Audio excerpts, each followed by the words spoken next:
And that's the question I had for you, because I'm going off character traits, where maybe I should be looking at more like strength or agility, or what type of... To me, the important question is, how do you want to eat an orange, right? Do you want to sit there and meticulously peel every layer off and go slow at it? Do you want to pick up a hammer and smash it, right? Do you want to sneak up behind it and slit it open just quietly right? So the question isn't... approaches to eating an orange. The question isn't a great analogy, what do you want to do? The question is, how do you want to do it?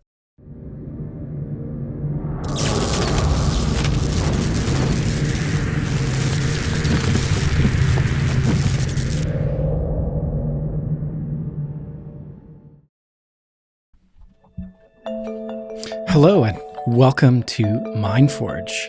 My name's Mark, and there's way too much to say right now to remember everything that I wanted to say, but we're gonna just get into this. Starting off a little lightly, not right into quests. You'll see what we're gonna do here in a second. But first, a disclaimer.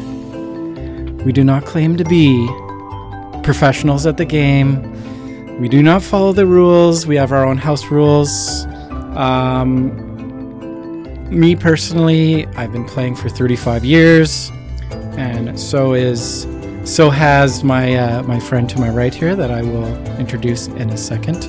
I have the very first player's handbook. It was written in 1983, so I was given that when I was 7 years old. So that's when I started playing the beautiful game, not soccer, the beautiful game of Dungeons and Dragons. So it evolved from the first edition to advanced to, I think we skipped 3 and went straight to 3.5. So we played all sorts of different editions of the game. But again, I don't really know the rules. I depend on my players to tell me, and that's kind of funny coming from a DM or a GM, but that's how we roll. So we've got our own house rules, and for us it's more about the story, the character development, and now it's getting out of the house for an hour. So anyways, without further ado, I want to introduce my players, and I just had to we just switched Grieg from Grieg to the name is correct. So Greg here to you can see my hand here. He is to my right, but he's like on I'm over here. He is there. So Greg and I have been playing for 35 years. He's the rules guy. Yep, that's right. He's been a great friend for a hell of a long time. He knows my love for dice. I was his best man at his wedding, and he gave me a beautiful set of crystal D6s. Oh, I lost one. Oh, it's okay. Just break it. Don't worry about it. They weren't important or anything. No, yeah. They're crystal. They're tough. Yeah, they can handle anything, right? I mean, it's not like I could trust you with like the wedding ring or anything like that. Oh, that's another story. So, at Greg's wedding, I forgot both rings in the room. Bad boy. Anyways, not my hottest moment. They were calling me Frodo for the rest of the night. But Frodo didn't lose the ring, Well, Sam took it for a while, but anyways, across the table from me is my business partner, my pal, Tyler. And a little bit about Tyler. This is his first night actually meeting Grieg. His first time being this close to a nerd.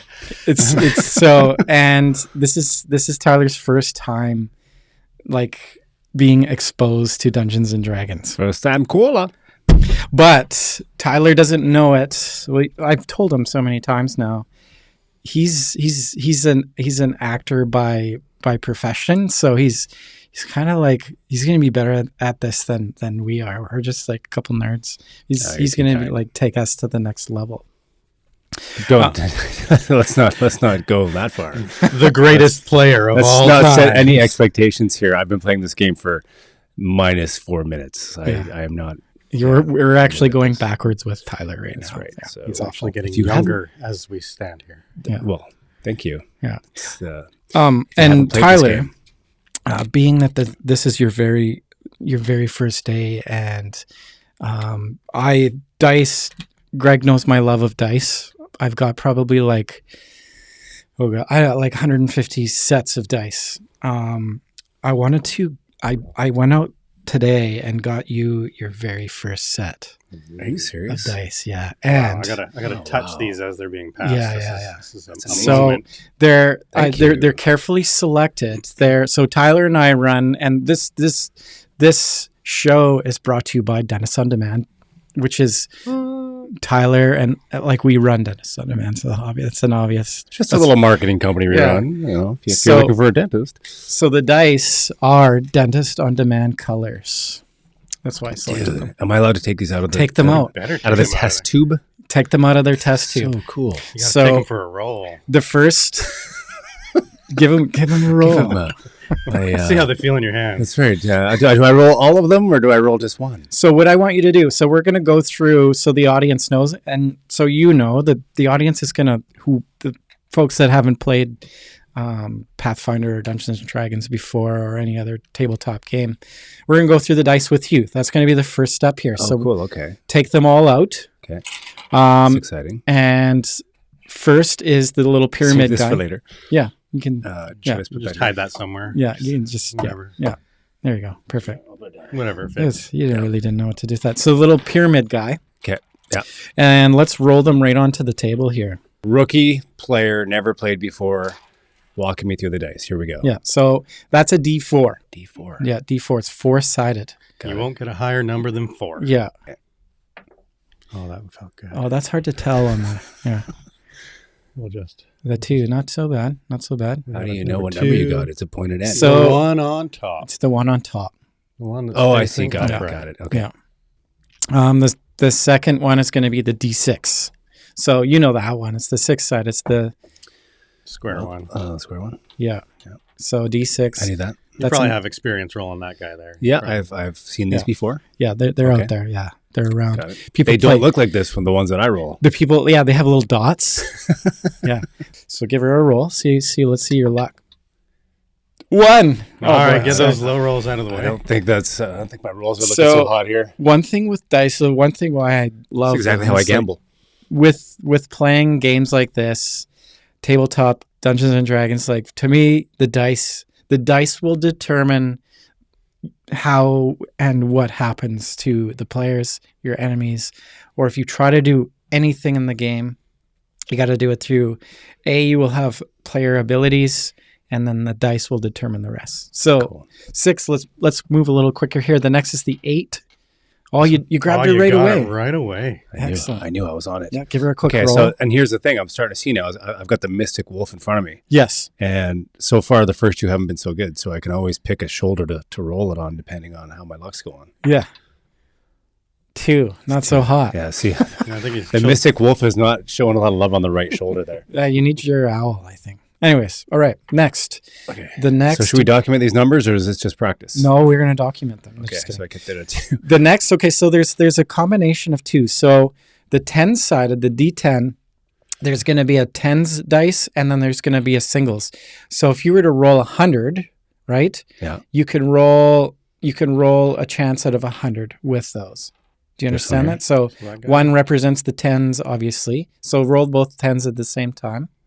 Both 10s at the same So, time. This was fun. Obviously, the Okay. the tens represent the 10, 20, 30, 40, 50, and then the single digit is the next. I get that. Yeah. There you go. Let's roll it. So one's in tens and one's in singular. Oh, look at that one. 96. That's all right. So we're heading in the right direction. Okay, so Mystic Wolf is helping me right now. Yeah. Thank you, Mystic. Well, he needs a name. Howler. He doesn't get a name before me, though. No. Okay. Yeah. No. That's right. Well, we'll get into Let's that. get the humans' names first. Okay, so 96. Is my That's spell. good. Okay. That's a good we're- roll, We're right? heading in the right Okay, direction. We're Yeah. going all right here. The next is the 12 side. Okay, I take us out. You nailed it. Yeah. Got it.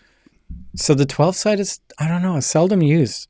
Your battle axe, your Yeah. big weapons, Yes. those are going to be a 12-sided Yeah. for damage. Right. Okay. So give her a So roll. this is a weapon dice? Mostly, yeah. Interesting. Right, you're 12-sided. Ooh, a 10. There 10. you go. Good. And I got a good weapon there. my most favorite die of them all, The fate dice. the one that you will use the most in the game is the 20-sided dice. So say you wanted to persuade somebody.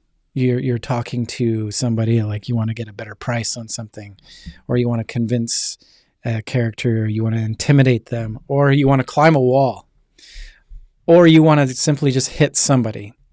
The 20-sided dice is the 20-sided die is what you will use to determine that. So I've thrown a lot of 20-sided dice out in my days. They will give you a good game or a bad game. So when you are trying to hit, you roll the 20-sided die. If you roll a 20, it's called a critical. So there's all sorts of fun things happen when you get a critical. So it could be like multiples of damage, or there's all sorts of things. On the other, like invincible at that point, basically. That's right. So like even things that are like impossible to hit, you can hit them with the critical. And the dice give and the dice take. Yeah. So with that being said, on the flip side is the 1. It's called a fumble. So you roll a 1, then you got to see if you hit yourself, or your weapon breaks, or if you trip and fall, you miss a turn, all that kind of stuff. And then, with your character that we're going to make next here, it's going to determine the bonuses on that roll too. So say you're like, you're strong, right? And you're trying to bust through a door. So a door will have like a challenge rating, right?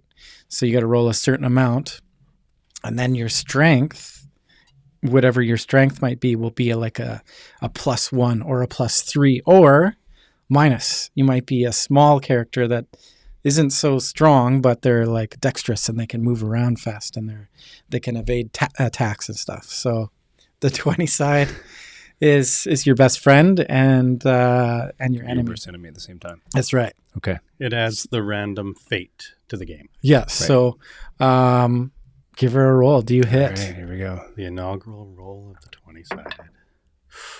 14. Hey, solid roll. That's not so bad. Decent. Yeah. You're doing all right. Okay. So that's that. There's your beautiful new set of dice there. Keep those close. Okay. This is really cool. So I like the color scheme on these too. This is great. So these are actually dedicated die for this game. Yeah. They're used in other tabletop games, but to play Dungeons and Dragons, those are what you're required. So depending on what weapons you're using, depending on what you're doing, you now have all the tools you need to play. So cool. As we had mentioned, Tyler's never played before. So we're about to embark on like this awesome quest that I've been putting together for, what is it, like this idea has been brewing around for a couple months now. And it's been like a combination of that. And then, a lifelong of just thinking about D&D. Yeah. So do you write your quests then? Like how does that? Yeah, that's right. It's like a storyline. Okay. So my job as the dungeon master or the game master. See, my questions are going to start coming now. So yeah, that's I'll great. be okay with that. Okay, go ahead. Yeah. So my job as the dungeon master or the game master is to build or to narrate the world. I've got all the like stats and everything that's in your way. But it's a mystery. It's a maze. It's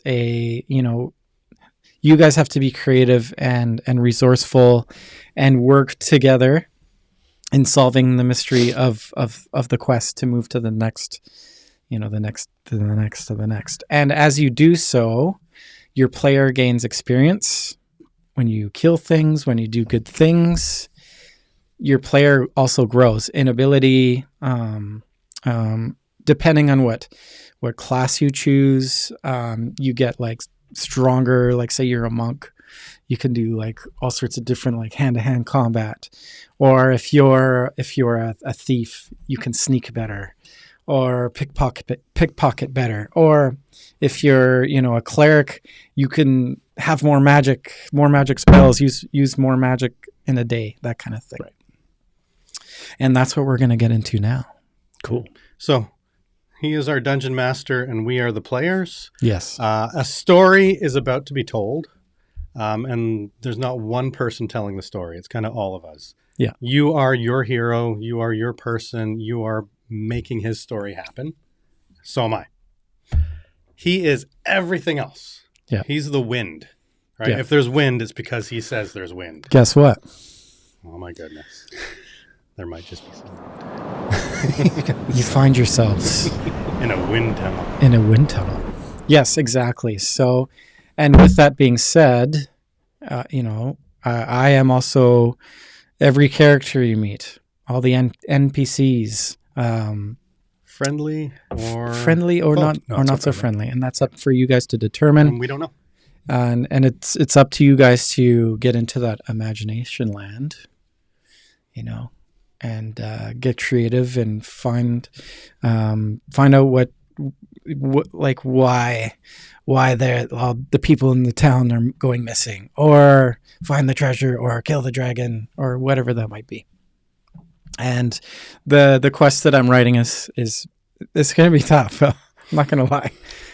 So you read the story, and Yes. then after you've read the story, we then play the story out.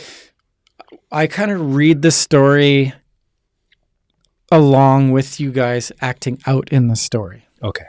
So I read a bit of the story of where you guys are in an environment, in a place, and then I pause, and then you guys determine your action. He sets the scene, and then we ad lib this. What happens? Got it. Yeah, it's fully improv.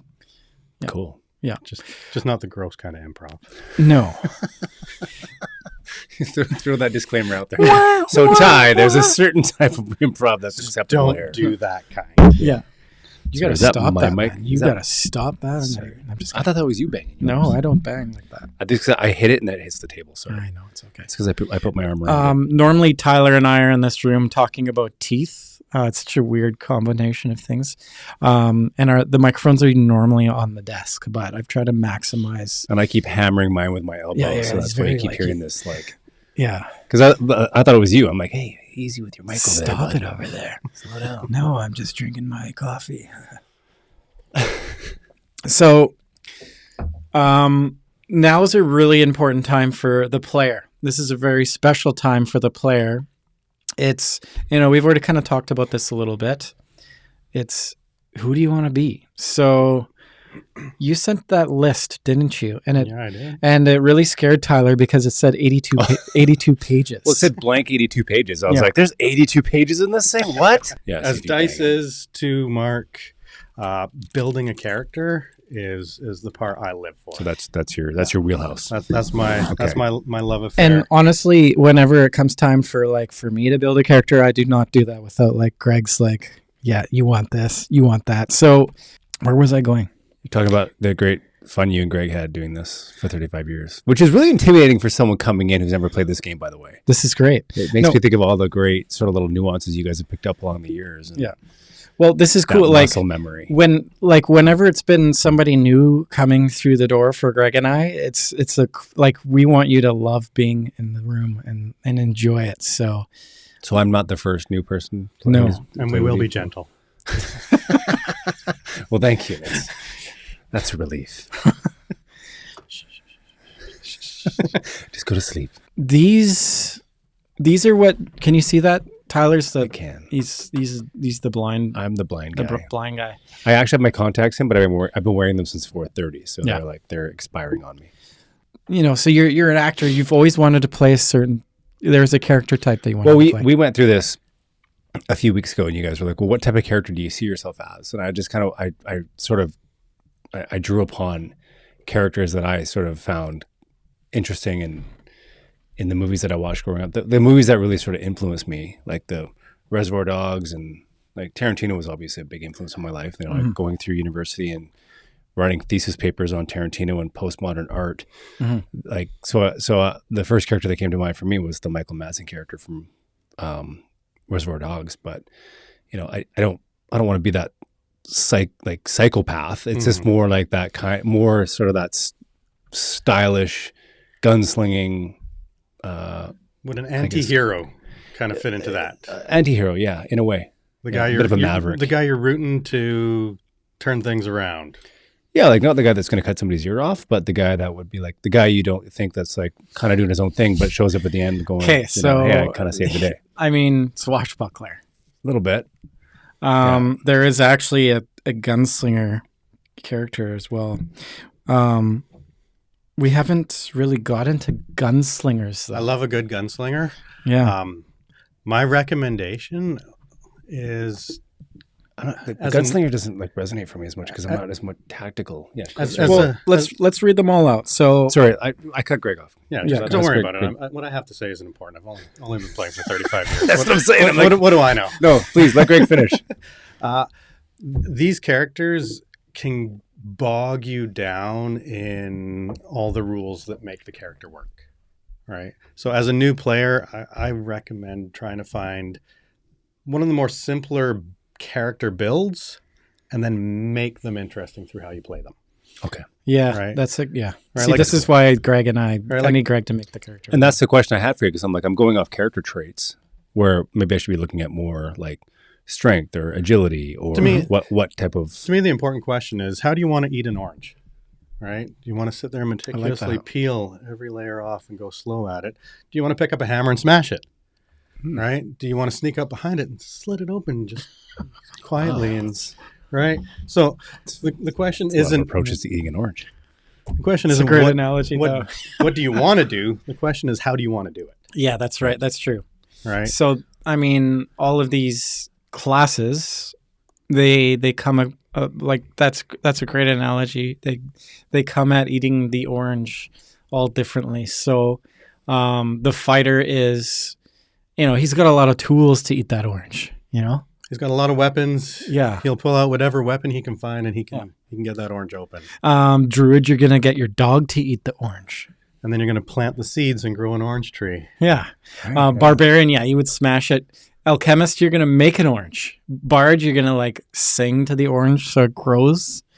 A cleric, you're going to like, there's some mold on that orange. You're going to heal it before you eat it. Monk, you're going to like, you're going to like, I don't know, drop kick it? Well, you're going to like peel it all sorts of weird ways. Sorcerer, you're going to like make 2 oranges. Wizard, you're going to make the orange into an apple. Or just blow it up. Yeah. Right. Fireball solves everything. So is there like a core of characters that you typically play with? So the core characters are on the top here. So your fighter is the most basic of characters you can get. Yeah. But they're also the most diverse. They have the most ways that you can change them up. That might be a pretty good start. And another thing to mention too, you can start as a class, and as you get more comfortable and into it, you can multi-class. So you can try different things out in the story. Okay. Cool. So a fighter? I don't know. I like the idea of the rogue going with the ruffian. Right? Sure. When you're talking about Mr. White, you're talking about the enforcer for the gang. Yeah. Yeah, a little bit, yeah. Right. So with the rogue ruffian, you got this guy who's not keen on being dexterous and hiding like a normal rogue. He's more of the grab the guy and shake him around and intimidate. Yeah. Come in with fists a-blazing, that kind of thing. And one thing that a rogue could do is in the environment, they can do a lot of cool stuff like sneak around and pick locks and climb stuff. So they're pretty versatile. I usually like playing the rogue, but I'm more of like the guy that sneaks around and poisons you. The one that sneaks up behind the apple and cuts it. Got it, yeah. Right. Okay. Fair enough. So the question is, magic or no magic? I think he's got to have magic, don't you? Yeah. You should have magic. I think I want to see Tyler navigate magic. So when you're talking about that, I kind of vision that tormented guy that had some dark thing in his past that kind of set him on a path of, this is what's right to me. And if it doesn't follow that path, then it either needs to be destroyed or moved around. Right. So when you talked about the character you had, it's kind of like he has his way of thinking, and how the environment fits in is what he chooses how it fits in. Yeah, or he makes it work for him. Right. Yeah. Sorcerer, I think, is a good magic class, magic using class for kind of building that kind of character. All right, you base your magic off of your charisma, your how you present yourself. So it comes from within and is presented out towards the world. Unlike a wizard who sits there and reads a book and learns magic. Yeah. The wizard gets it from reading. The sorcerer gets it. It could be because a demon had sex with his mom. Right? So, And a sorcerer was born. exactly. Yeah. Right? Okay. How does that connect with the fighter? So is it like, was that a different class now, or are we? Yeah, these are all separate ones. Each of Got those it, little okay. titles are very different characters, very different ways of playing them. Okay. Right? Your fighter is the first guy through the door with a sword and a shield, punching and kicking and stabbing everything in his way. Okay. I thought we were going with the rogue. That's why I was like, ooh, are we going down a different road now? It's kind of fun. That's why I'm giving you your options. Like the rogue isn't going to be magic. Right? So Oh, if you I want see. magic, you don't like maybe later. Oh, I see. So when you asked the magic question, I took it as, is it a rogue with magic or without? But you're saying you can also be a character with magic. Eventually, you can. Yeah. You Got can it. Okay. like you start off as one, and then you can get Cool. get into whatever else you want. Got it. Where are we leaning? Man, oh man. Do you want to be a Swiss Army knife in the beginning to like so you can move around the environment and Just be a little more nimble. nimble and try different things? That's the and- rogue, right? Yeah. It's the Yeah, rogue and then shit. roll the 20 side a lot. It sounds like the magic, it seems like something that you'd start to pick up as you move through the game. Yeah, and typically, I don't know, like If you can. I don't know. it depends on what type of magic you choose too. Okay. Yeah. How about we just make a decision? Let's go with rogue. All right. I like it Yeah. Okay. because it matters to me. So Do you There's- approve? Okay, there's- because we're playing together, right? Yeah. So you approve of there's this the decision? easy question. Okay, now we know you're a rogue. Yeah. Now there's only about 45 other decisions to make. Okay. Yeah. But again, like because I have to keep in my mind that we're playing, we're technically on the same side. Right? Absolutely. So when I'm You don't know that yet. when you're throwing these up, okay, so I wouldn't know this if we were playing the game, or we don't know those. I'm Okay, just gonna- because you're going to tell the story. Obviously, you're going to be you're going to travel together. Got You're going it. to be companions, but Just because it's a new template for me, it's a new environment for Yeah. me. I'm constantly like, when you're like, you could be this, you could be that. I'm like, well, why are you saying that? Are you trying to screw me? What am I doing? What if I Obviously, pick a I'm trying to rogue? screw you. That's part of what, but what I do. yeah, like part of choosing your character too is like having a nice blend of abilities within the party. So just a little bit of information we're going to have to fill in here. Sure. I just need your social Feels like I'm insurance applying. number, Feels like I'm applying for a mortgage loan. your date of birth, and your mother's maiden name. So yeah, Who's the co-signer? you can't really see much there, but there like this is to determine what you can do in the game. So what weapons you have, your speed, your race, the color of your hair, you name it. And that's what we're about to go through. This Very is your cool. character at a quick glance. So if you want to know anything about your character, we It's like a write it cheat down in sheet. here. Yeah. Okay, got it. Yeah. Those are your crib notes on who your character is. Yeah. And then okay. as you gain weapons, as you gain abilities, you add to your sheet. I even saw this guy Thank you. as a dungeon master, like part of his dungeon master kit was a lighter. So when his players died, you just burn the player character. So you have to have these for like every time you play? Yeah. Do you fill this out ahead of time? Like, Yeah, that's what we're doing right now. Right now. Before, I know we're doing it now, but like, so say we're about to play. So say I know how to play and we show up. Do I have this already made? yes. Or do we make this? Okay. You couldn't play like you don't exist right now. You do not exist. But do you make it in the game or do you come to the game with this already prepared? you come to the game with the base? Yes. So you should already know this stuff when Yeah. you show up. You should know. Like, Got it. yeah, exactly. And you add to it as we go. Yeah. All right, let's look at the top. So you got your little box there at the top. It's got your character name. That's what you're going to go by in the game, right? So if anybody wants to talk to you, that's the name they're going to call out, right? Not your actual name. And then we have Ancestry, which is used to be called Race. We're using Pathfinder here, 2nd edition specifically. and they decided to move to ancestry and heritage to represent race. Ability scores. This little box here, this is really who your character physically, mentally, emotionally is. Right? Okay. So you have your 6 ability scores: strength, dexterity, constitution, intelligence, wisdom, and charisma. My favorite analogy: strength is your ability to smash a tomato. Dexterity is your ability to throw a tomato. Or dodge it. Constitution is your ability to eat that tomato and gain nourishment from it. Or if it's poisonous, to resist the poison. Okay. Intelligence is knowing that a tomato is a fruit. Wisdom is knowing that you don't make a tomato-based fruit salad. And charisma is the ability to sell a tomato-based fruit salad. That's right. I love that. It's great. Right? So your intelligence, that is your knowledge. That's your book smarts. That's what you know. Wisdom is more of that internal, with time you learned how to interact with your environment. You know a kettle's hot, so you don't touch that hot kettle because your wisdom tells you that you're going to get burned. Right? Dexterity is your speed, your nimbleness, your fine motor skills, that kind of stuff. So a rogue is big on dexterity. Right?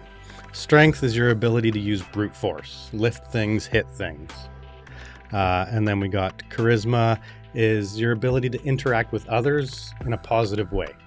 And that positive way could be intimidating. Right. And always look at the flip side of that too. Like, so negative charisma is, it's going to be a lot harder for you to interact. So charisma basically gives you the option of making friends through being nice. Oh, we already heard that one. Or making friends through being intimidating. So the higher the score, the more effective you are at both of those challenges. Right. So high charisma just means you're better at influencing people. Right. However you choose to influence. Different classes get better bonuses based on different abilities. So we have a key ability for each class. So the rogue is dexterity. Right. If you're playing a ruffian rogue, strength is going to be your big one, because you like to go in and beat people up. As an intimidator, charisma is going to be important as well. That usually chokes Greg up. Yeah, I get a little just thinking about a childhood memory. A charismatic rogue. What you're going to see in the next episodes here are more of a realistic approach to the game, where it really is about the characters and their past and how they interact together. Their inner challenges is going to be a massive part of the game, and how they overcome those challenges and grow as characters. It's going to be really character heavy. So even some of these fun adversarial NPCs that I'm writing, I can't wait to throw those challenges at you guys and see how you guys figure it out. What's your motivations? What's your, what's driving this character? What's driving this character? Yeah, okay. That's super important. So now, that's great. Are you lost? No, I'm following along quite well. Yeah, he's right where he needs to be. Right where I should be. I think it's more of a my mind's moving to where I'd be, where I'm going to be, or what I'm going to be doing in the moment. Should I get one of these books? Like, is that well, because there's so much information in here. Like, just going back to the ancestry stuff. Might do them well to have like a player's handbook. Mm-hmm. This is the book that gets you through all of it. The core rule book. We'll just do a quick little plug here for Pathfinder Paizo's core rule book. Yeah. Maybe they'll want to sponsor us now. And it's their second edition. Is that what we did here? We chose Pathfinder because Pathfinder. You got Dum Tyler joining the game. Is that no? That's kind of where we've evolved to playing. Okay. Like, we started off Dungeons and Dragons, the very first, when 7 years old, my cousin Josh brought me the game. I was like, Greg, we gotta play this, and then we went into Dungeons and Dragons, made a second edition, a third we skipped, we went to 3.5, and then I think the creators or the writers, they split. Wizards of the Coast or something. The folks there split the company up or something. I'm going to So butcher. they went on their own direction. So the writers from 3.5 said, "Hey, you know what? Let's make Pathfinders. All right, we'll do our own. We'll follow our rules." And so they basically started off where we left off, which was 3.5. Yeah. Right. And so So is Pathfinder part of D&D then, or is it its own tabletop game? Okay. Yeah. But it shares a lot of its history with Dungeons and Dragons. Yeah.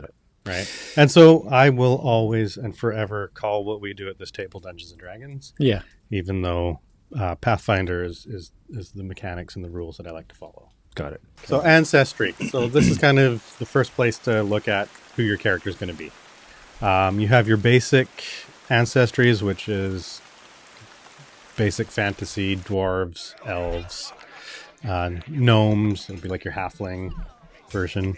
The actual halfling, humans. You can be a good old-fashioned human if you want. Goblins, and then you can get really creative, and you can be half bird. Right, because there's just whatever you can think of. There's probably a ancestry that fits that image. Yeah. Right. So the question is, are you one of the standard races that fits in everywhere? Are you something a little bit on the outside and the fringe? And how does that play into who your character is? All right. You're human. They just give you 2 free ones and whatever you want. Right, so you get to choose. So you can be like, yeah, I'm human. Okay, both are going into dexterity, or one's going into dexterity and one's going into charisma. Humans are evil. Humans don't live for very long, so they're very ambitious. They want to get things done in the time they got. Oh, wow. Okay. Right? Like in the grand scheme of things, they don't live very long? Well, elves are going to live for hundreds of years, right? Yeah. So in hundreds of years, you can do a lot. Yeah. Right? There's no time. You don't need to worry about getting it done. They're lazy. All right? Just kidding. Stupid. Sorry to all those. What about some of these other... I'm sorry to all those elves out there. Some of these other ancestries, like, is it, like, what's the average age for a player? Like, if you said you're a human, you're going to be 18. You're starting out as a young, virile lad, ready to face the world. So what about, like, one of the other... As an elf, you're probably 60. Okay. Because that's how long it takes you to mature enough to go out on your own. Where is your...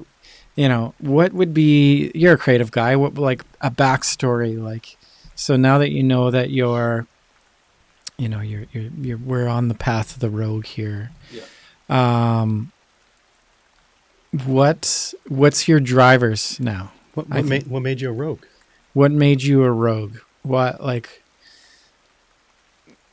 and this might be like, you might have to, like, you're now sitting back, you're like, oh God, you gotta Well, no, now, that's where like I look at this, I'm like, this is all great, but like this is like I gotta fill. There's a lot of information to fill out about this character. So yeah. So I think like, where's the jumping off point? What we should do now, like, it's Greg jumped right into the deep end. Like he jumped like. Cool. Let's take the Band-Aid right off. So what we want to do here now is like, that's great. That's all this information. It's like, holy crap! There's a lot. There's like this game's coming at me fast. Yeah, there's like 40 years of books with multiple.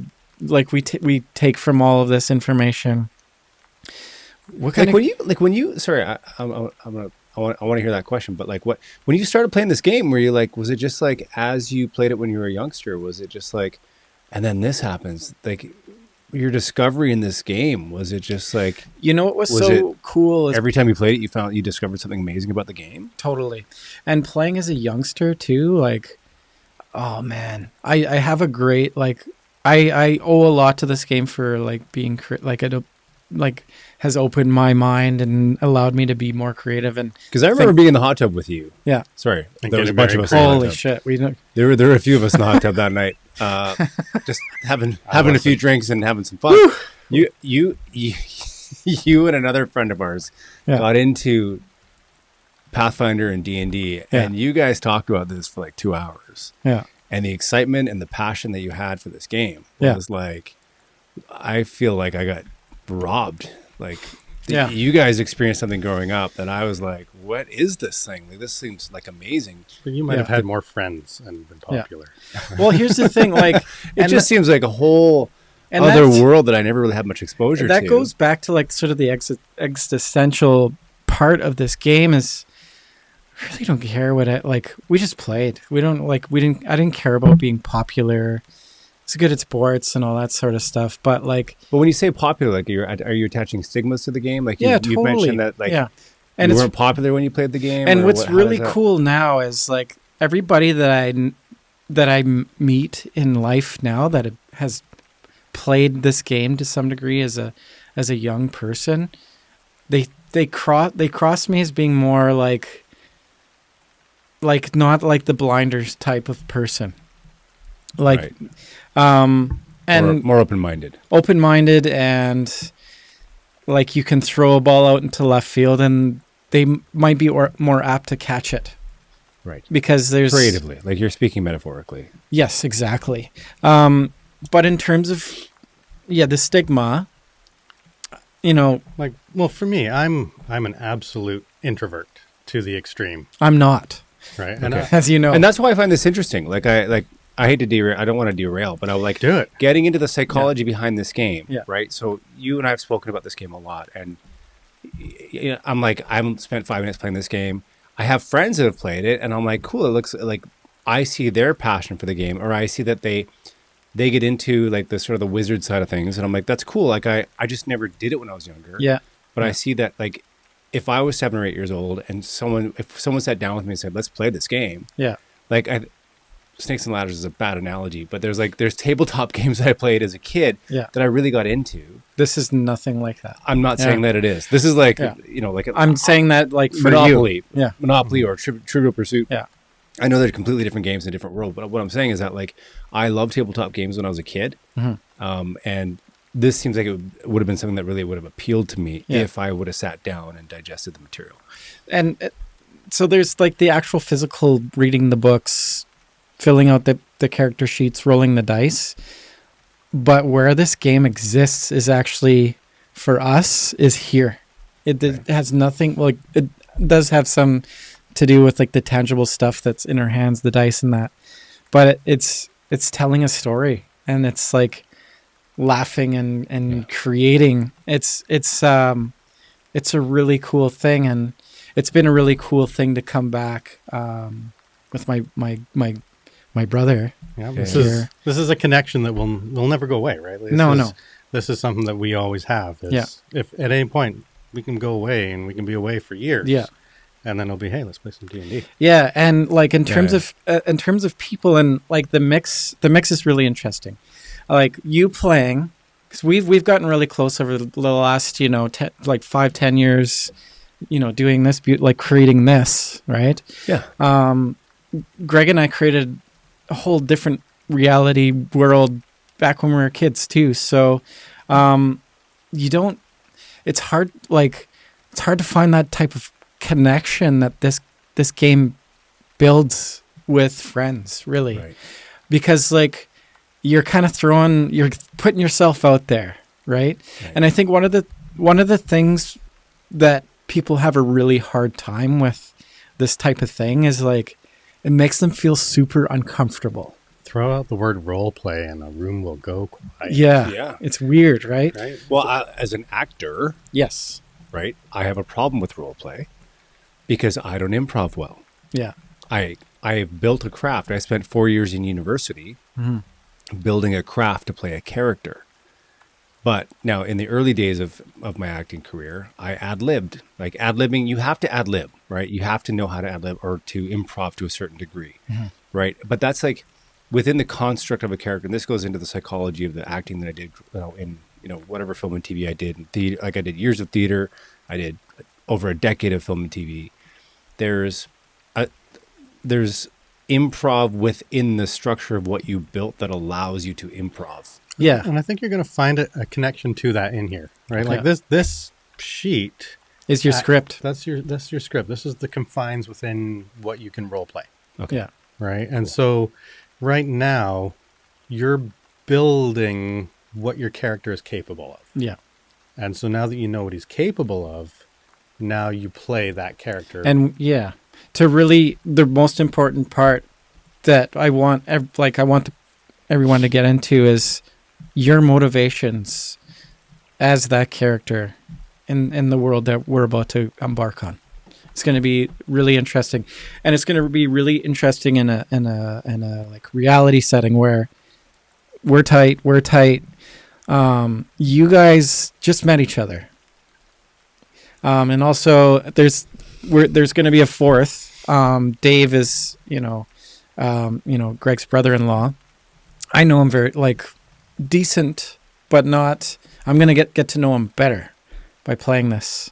So, and this mix here is going to be like, I think, the most interesting part, and like, how do we all kind of dive into this world together?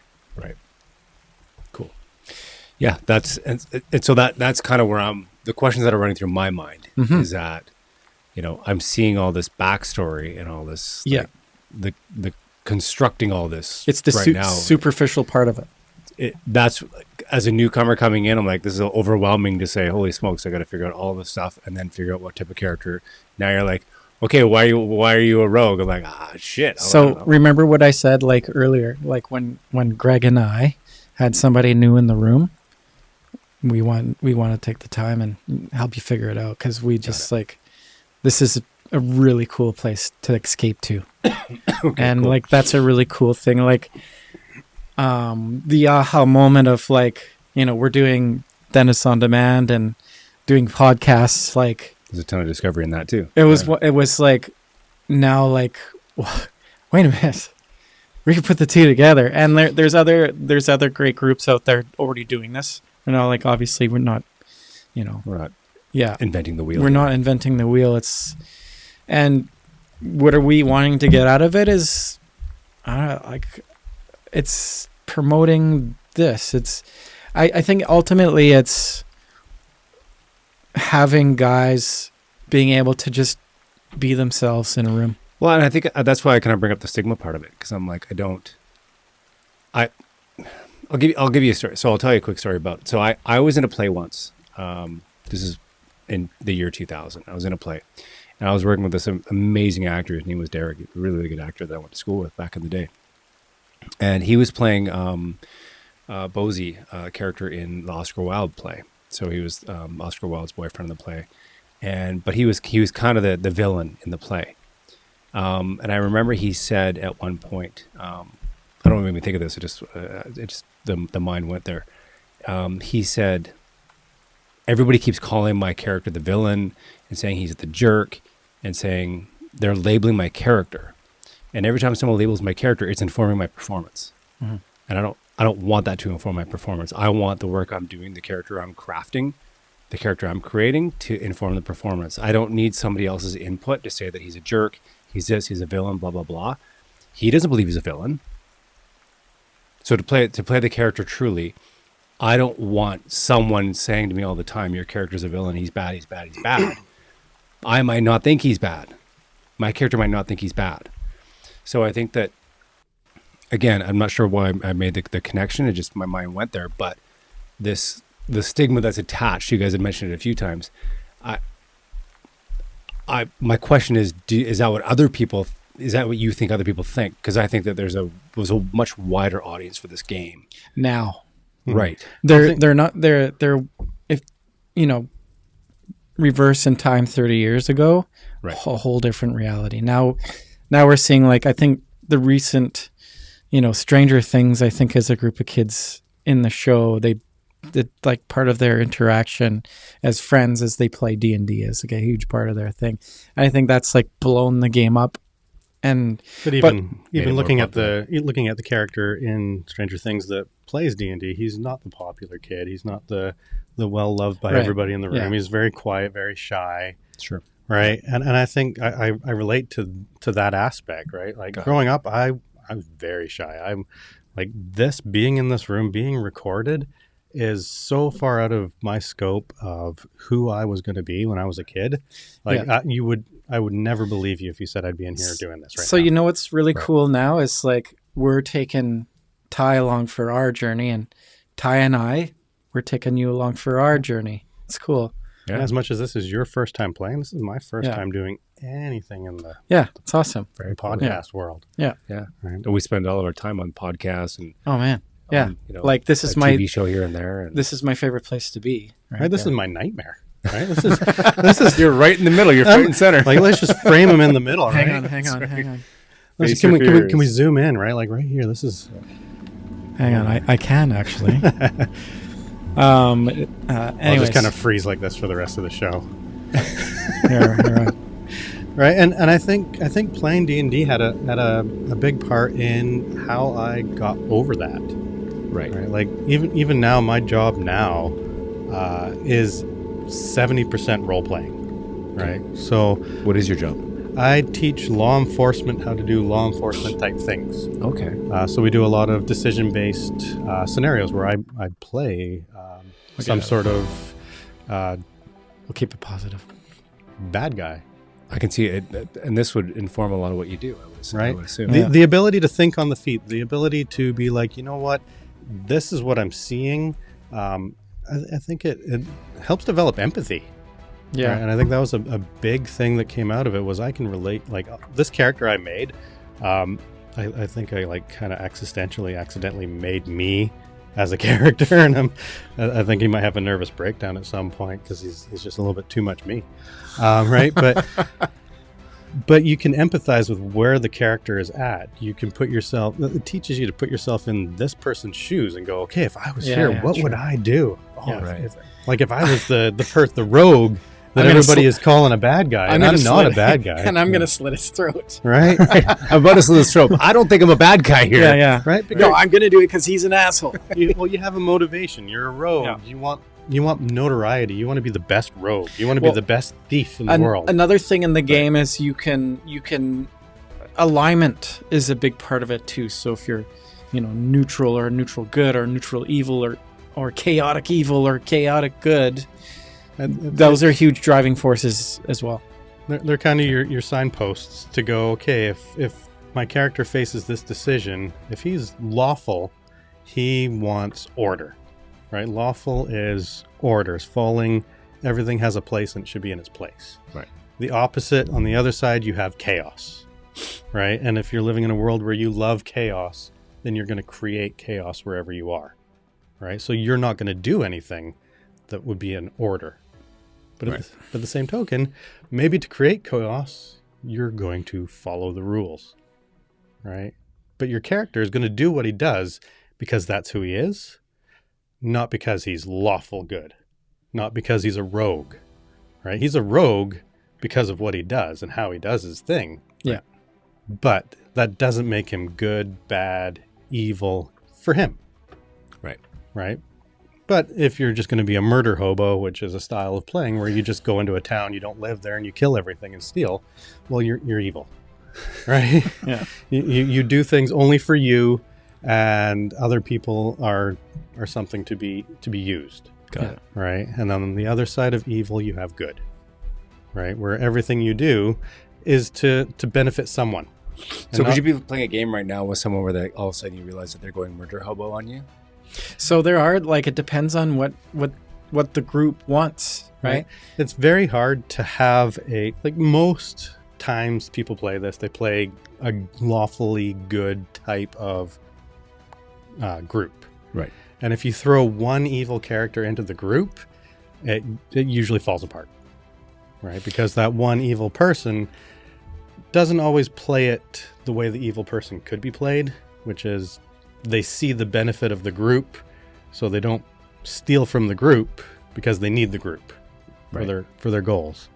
And so you can be evil or you can be chaotic, but in order to work in this group, you have to find a way to build that into the group dynamic. Yeah. Right? So you can have chaos all over the place as long as it kind of still benefits the group.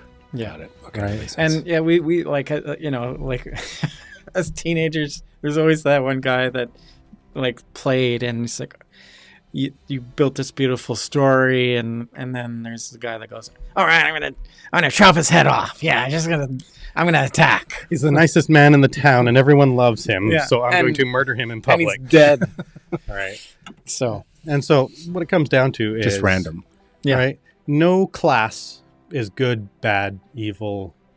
It's just the way they do their business. Got it.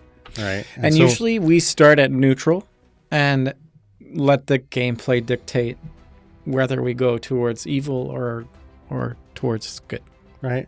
I like to think of like a lawful neutral character has their way of doing things, right? They have their set of rules that they follow. They have their way of doing things. And it might not be what everybody in the world agrees with, but they've set, these are the tenets that I will follow. And so that lawfulness isn't following society rules. That lawfulness is following their rules. Right? Right. Okay. So this is so Tyler. How do you see yourself playing the game? Like what would be fun to you? And that's okay. Like whatever that might be, that's totally cool. You want to go and like, man, I just want to go and like cut people's heads off. Is that going to be fun? Or is it more, I want to work with the group and figure out what the problem is and solve it together and win together? Well, it doesn't seem like the game's going to go very far if I just run into a room and cut people's heads off. Yeah. And that's one of the challenges. You know what? And that's just like a reflection of what happens in life too. Yes. Right. So yeah, it derails really, really fast when it goes sort of that chaotic. yeah, I'm certainly more interested in the journey and saying, what are we trying to accomplish? Yeah. Like what's the objective here? Okay. Unless we want to play for 5 minutes and say, okay, cool, we cut everybody's heads off, let's go home. Well, that could have been your easy out right there, Ty. Right. And then we're done. Yeah. The goal is right now is this ability score section is driven by about 5 or 6 choices. Right. So we make 5 or 6 choices, and through that, it's going to compute a score for us. Right. Right. Okay. One of those being, what's your race? Right. The easiest, most simple is human. Right. If you want just a basic, they get to choose their abilities. They just kind of are more focused on having options. Yeah, there's no negatives, there's no positives. Right. It's a very clean class to work with. So from the perspective of a beginner's perspective, right? Should we just like pick a human and I just think you're the human. okay? Yeah. I think there's nothing wrong with being a human. Yeah. I like playing a I'm human. okay with that because And I'm in learning it's okay. mode, right? So I think yeah. from a learning perspective, let's start with human, and then I can branch out. Right. And so when I say, okay, you're a human and you're a rogue, how do you think you got to being a rogue? Like, what was your childhood? So tell me about your childhood. Right. All righty. Did you grow up on the streets? Were you in prison? Right. Did you get in prison for some crime that you didn't commit? It wasn't your fault. Right. Were you just a farmhand who one day decided to steal something? Yeah, I think he had a pretty rough upbringing. Right. I think he was a pretty picked on kid in the back streets of Ireland. I like it. We're getting somewhere here. So now, in the top corner, right here, on the very top line, you're going to write human. Look at that. We're already making decisions. All right, we wrote something. Look at that. We're practically done. I'm all about getting through this. Like, let's just build a character and run with it. Yeah, that's cool. This is important too. Do you like navigating through the game? Do you want to be like the strength or the smarts or the quick, the talking piece, the guy that talks, the group out of trouble? Here's my question. So if he's a rogue and he's already predisposed to having good dexterity, Yes. would you want to boost his dexterity? Yeah. right? And so now I'm just quickly looking at the rogue category here. Yeah. The rogue category, your key ability is dexterity. So because it's your key ability, you get your first boost in that one, right? So we'll get 1 in dex to start with, right? And that's why I'm not going to fill in these free ones yet, because we'll see how many we get and everything else, and then we can round out your character with the free ones. That answers my question. Right? So that's what I'm here for. Yeah. Right? I would, if it makes you feel any better, I can't get through this shit anymore. I can't. This is the wizardry part for me. Like, yeah, help me Right. out here, Greg. Wow. Secondary ability. So this is really in-depth scores. shit right now. It is, yes. This is where it hits the And fan. it's great. Like, Like, what do? You come into the game with your character already figured out? Like Yeah. you already know what your character is? I built mine. Yeah. He's right here. And I build. Mine is. I know you did, but I'm talking like Mr. I don't do this shit. Like what did you do with your character? So Well- I know you're the dungeon master, but if you're in my position, would you be coming in with a character already built? I would have it started. Okay. and then fine tune it with Greg. Okay. Right? And Yeah. so as a rogue, it also gives you charisma and constitution. And we'll get back into that. I have a So strong stomach. You have a strong stomach. You're not going to barf very easily. I haven't vomited in 20 years. Knock on So wood. we can change that. Right in line with me. Right? Not this guy. I don't vomit. It's weird. I'm like one of the only humans I know who's like, I think I vomited like twice in my life. It's because you're tall. Yeah, it has a long way to go to get up I got there. a thick stomach lining or something. Like Carry a, on. like a giraffe. You got good. You got a boost in constitution. You know, it's because I have an inflamed sphincter right in my Point hair. here. Stuff doesn't come up. It's right here. Sometimes you get stuck going down. Oh yeah, that's right. You almost died on a sushi roll. That's Many impressive. times. Yeah. Apples, sushi rolls, turkey. All right. Turkey's bad. So you're a rogue. You're a human. Christmas time's coming. Oh yeah. And I asked this seriously because it is. This is your background. That's what we're talking about here. What were you doing before you became a rogue? Were you working in a farm? Were you in prison? Were you living on the streets trying to survive? I think were you in an abusive household where you were tortured and beat up and that kind of stuff? Yeah, I think he was I wouldn't say that abusive, but I think he was in like an abusive childhood upbringing. And I think he got out of the house in his teen years and had to basically Make it on his own. live on the streets. And, this is Dublin, 1959. It wasn't good times. So we have a background here by the name of street urchin. All right. And so you eked out a living by pickpocketing on the streets of the major city, so Dublin, never knowing where you're going to find your next meal. While some folk adventure for glory, you do so just to survive. Okay. So does that kind of fit the background that you're I thinking think he's here? a survival guy, yeah. Right. So that's going to be your background. So where you wrote human, so gigantically, you're going to squeeze in the word street urchin. Okay, I'll fix that. All right. And so as a street urchin, gives you 2 ability boosts. One is dexterity or constitution, and the other one you get to choose. So you get another free one. Okay. And Should I be now- documenting this? I got it all for you right here. Okay, got it. All right. So we got that dex one So right away. And the he's free nimble and he can eat shit. one. Pretty much. Hey man, you Hey, gotta survive. living on the streets, you're going to develop that good bacteria in the Gotta gut. Crawl into some tight spaces. Right. And so now you get a choice. Dexterity or constitution. Do you want to be more fast? Or do you want to... it also, if you've played any video game, the term hit points make any sense to you? Yeah. Like if I said you had 10 hit points, Yeah. and when you got to 0, you die. Yeah. So constitution affects how many hit points you get. Got it. Right. So that's another big important part. So if we're we're adding a point to one of these, and I got to choose between dexterity and constitution. Yeah. Okay.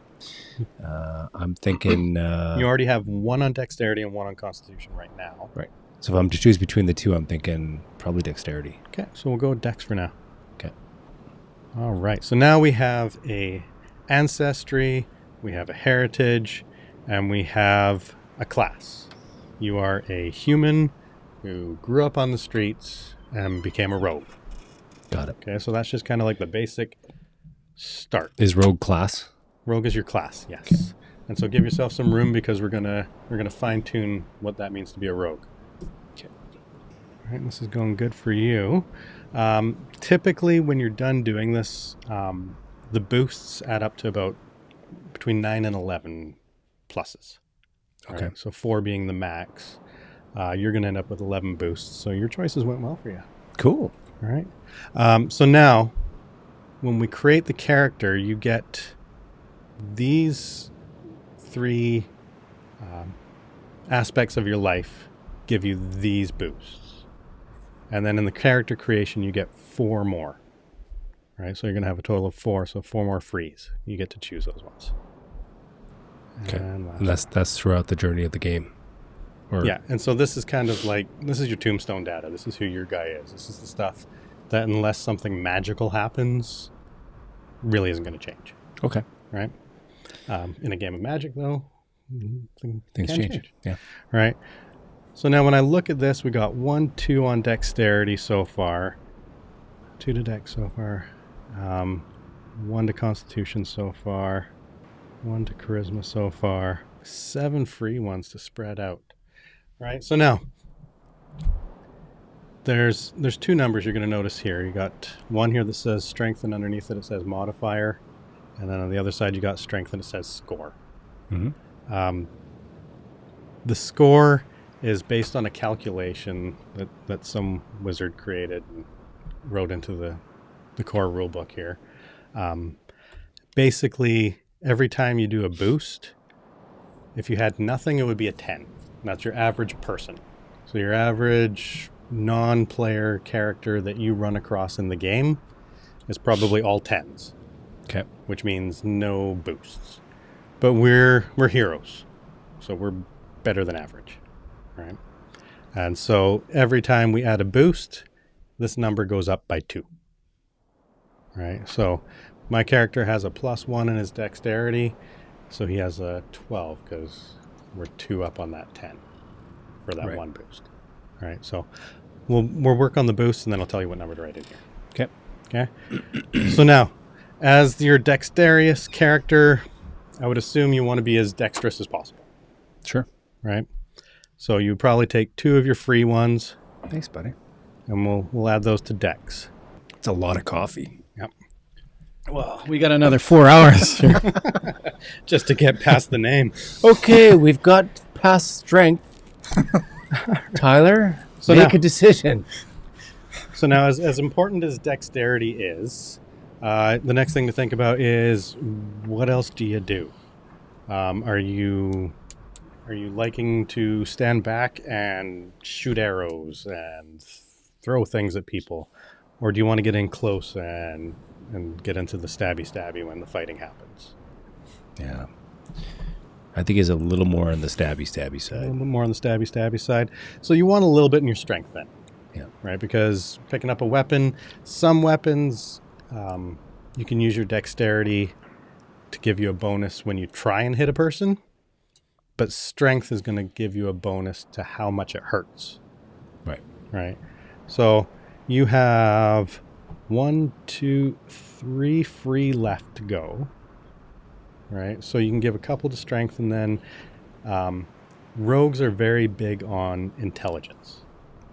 Right. That's kind of where I was going after that. Right. So I would kind of spread it between the other 2, and then let your wisdom and charisma, depending on whether you want to be persuasive or not. Wisdom is the least important to you. So for every character, there's going to be a dump ability where you kind of just leave it as the 0. Right. Use that one, no bonuses. Rogues, typically wisdom isn't as important in the beginning. Right. Right. If you multi-class, as Mark was talking about, adding other stuff, then wisdom could be important, but for you, I don't think it will be. What's a con? I would say You con, man. You conned me. your constitution. Oh, sorry. Your Oh, got it. Right. Yes. your right, barf ability. That's right. All right. If I were you, I would throw 1 or 2 into strength, and then the others into intelligence. So do you want to be more intelligent than you are strong, or do you want to be stronger than you are intelligent? I'm thinking a little more on the intelligence side because I think that he's going to make up some room in dexterity. Nice. So I would give you just the 1 on there, and then the 2 to intelligence. You sound like you're getting into this. It sounds like you almost understand the words that are coming out of my mouth. Just saying. I'm good at All right. repeating things. Nice. All right, so here we go. We're actually going to put some numbers down on your sheet. Okay. We'll start. I'm nervous. We'll start in the first column here. Okay. And these are your bonuses. My boosts. Your boosts. Okay. Your strength, you're going to get a +1. +1. Okay. Okay. Your dexterity, you're going to get a +4. Okay. Constitution is going to give you a +1. Okay. Your charisma is a +1. Go down to charisma. Come back up to intelligence for a +2. And you're going to have a 0 under wisdom. You've learned nothing. Yes. You're smart, but you just don't get it. He retains nothing. Yeah, you just don't get it. He This just is like- he just repeats it. Is this He just repeats it all. Is this mimicking my life? Just go down the boards. He seems intelligent. But I don't seem All to right. retain much of it. So where you have a 4, But he's never barfed before. Never barfed before. so under your dexterity. Is that what this is? This people are just building characters based around their personality. Pretty much. Pretty Yeah. much, yeah. Yeah, that's why mine is so broken. That's sad. It's like troubled childhood. left home at age 16. On the streets of Dublin. I'm just kidding. That wasn't my upbringing. Carry on. Under your dex, you're going to have an 18 because you have +4. 18. Okay. Under your intelligence, because you have a +2, you're going to have a 14. Nice. Okay. Charisma being +1 is a 12. Constitution being +1 is a 12. I put 12 there. Yeah. And strength being a +1 is 12. And then wisdom's a big fat 0 still. 10. 10. Got 10 is like basic. You're a basic bitch if you're all 10. it. Got it. But if you're an 8, you're -1. Yeah. Ooh, really? So you Yep. can be a -1? You Yeah, could be so minus, yeah. some classes make you take a minus, Oh, wow. Okay. Yeah. right? Like elves are very dexterous and very intelligent, but they're not very strong. So now you are a rogue. And a rogue has some abilities and just basic things that make it roguish. So let's talk about those things. Roguish. What is that noise? We're in a ship. That's We're on- the cracks in the hull. We're on a pirate expanding. ship? Is that around the are. Titanic? Are we going down? Not yet, Well, we're going down, but we're just not on a ship. but there's a chance. Okay. So now there's some basic things that come up often. Okay. One of those things is your ability to notice things. Okay. So if you wanted to search a room to find a key, you need a skill that would help you do that, right? Something to base that ability off of. If you wanted to recognize that the people in the room with you are about to fight you, and you need to prepare to fight, you have a skill that allows you to be aware of that. I did not have that skill very No. well when I was You were the guy that was trying to start the fight. great though. grammar. That, but I also was not very perceptive as to when someone was about to fight me, Oh. which was probably good in my upbringing because I fared well. I did all right. All right. And if you look in this little corner here, you see perception. Right. Perception is your ability to perceive your surroundings. So whether that's listening, seeing, smelling, whatever sense you want to use, this is your ability to use that. And as Mark said, everything comes down to the 20-sided dice. This just makes that dice roll a little better. Okay. Yeah. So as a rogue, you are an expert in perception. Okay? And so when you look right next to perception, underneath it, we have your wisdom score is your bonus. Yeah. And then you have a proficiency bonus. And then next to it, you see TEML, Too much information. too much information overload. That corresponds to this upper corner here where it says proficiency. Okay. So if you're untrained in a skill, you get no bonuses. If you're trained, you get 2 plus your level. We're level 1 to start. So you'd be 3 if you're trained. You are an expert. So that means you are a 4 plus your level. So in the TEML boxes, What's that noise? I don't know, squirrel, Mark's doing something. No. you can X out your T and your E because you're an expert. So you're going all the way up to expert right here. Okay. Right, where I am. So I'm Right in writing. this little box. I hate to here. ask this. Can you grab some Kleenex or something? I'm dying. Yes. Sorry, I just don't want to like make a mess on your mic. My mic. It's just tearing up a little bit. It's just so No, it's- beautiful. I sneezed in it, but it dislodged me somewhere. Sorry, that's disgusting. I know. Carry on. Okay, so I'm writing. You're Am gonna I cross, putting those in here? yeah, you're going to cross out the first 2 boxes because you're an expert in Okay. perception. So I don't need the T and the Yeah, you're TE. T. I don't need those. You're already trained and you're already expert. Okay. Right? And so that means under prof for proficiency, Yeah. you're going to write +5. That's 5. Okay.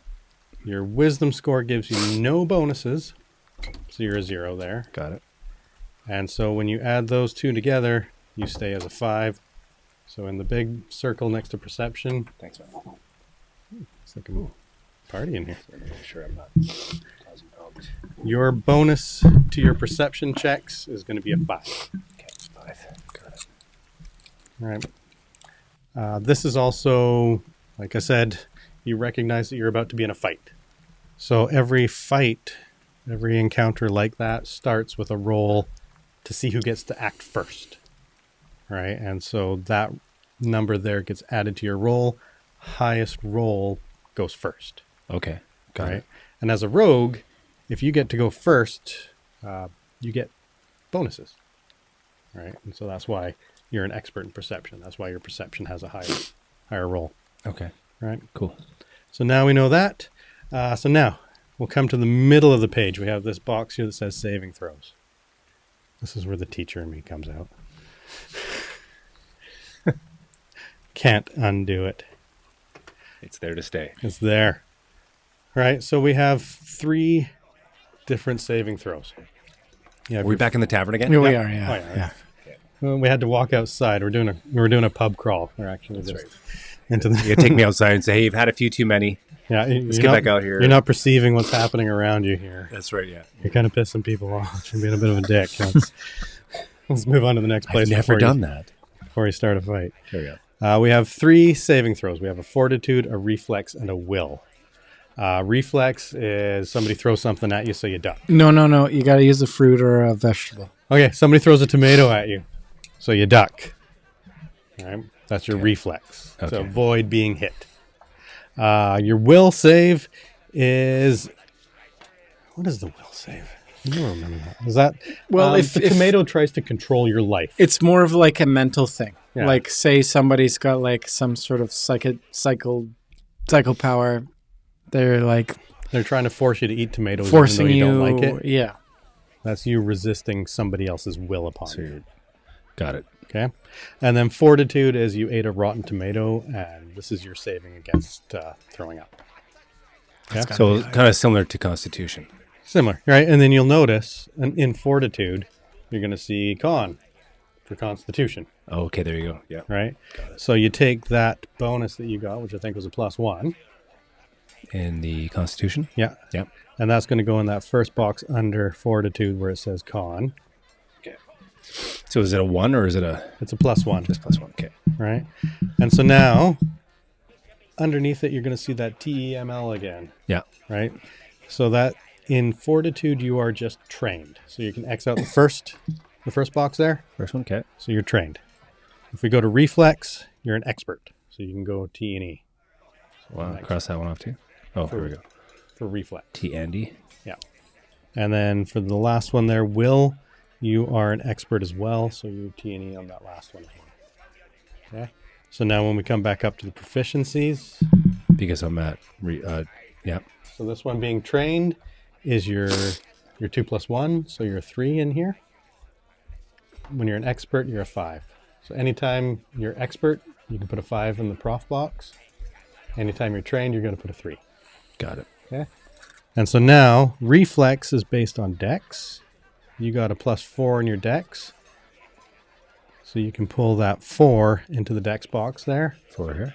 up in the dex box. Oh, there we go. Yeah. All right.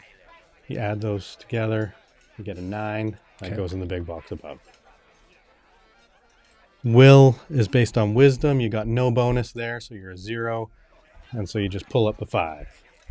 Okay. And then for fortitude, you add those 2 numbers together. And so now if you had to dodge a tomato, you would roll a reflex save and you'd get a bonus to your roll of 9. Okay.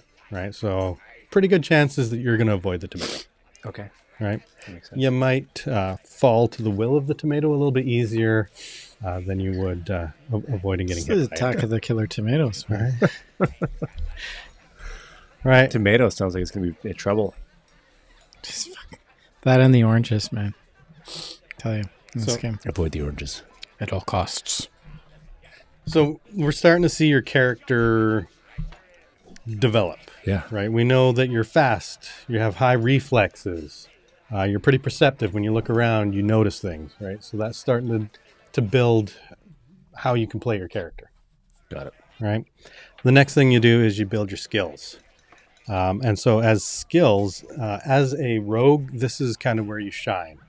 You're kind of Yeah. a jack of all You're trades, skill heavy. right? Right. Which is why it's nice to have that intelligence bonus, because that gives you more skills, right? So again, we got that TEML running the whole length of that skill section, Skills to pay the bills. right? Got it. right? So I'm going to list out some skills, and wherever I tell you, you're going to X out your T for trained because you're trained in these skills. Okay. Okay. You're trained in stealth. They're alphabetical, so it's easy to find. Stealth. That's a good one. That's a great one for a rogue. Love it. Right. You're trained. We'll come back to because you're gonna have a racket. Your trade as a rogue. So we'll come back to that one. So there's another skill that'll come back to later. Okay. And then you're trained in an additional number of skills equal to 7 plus your intelligence modifier. Unreal.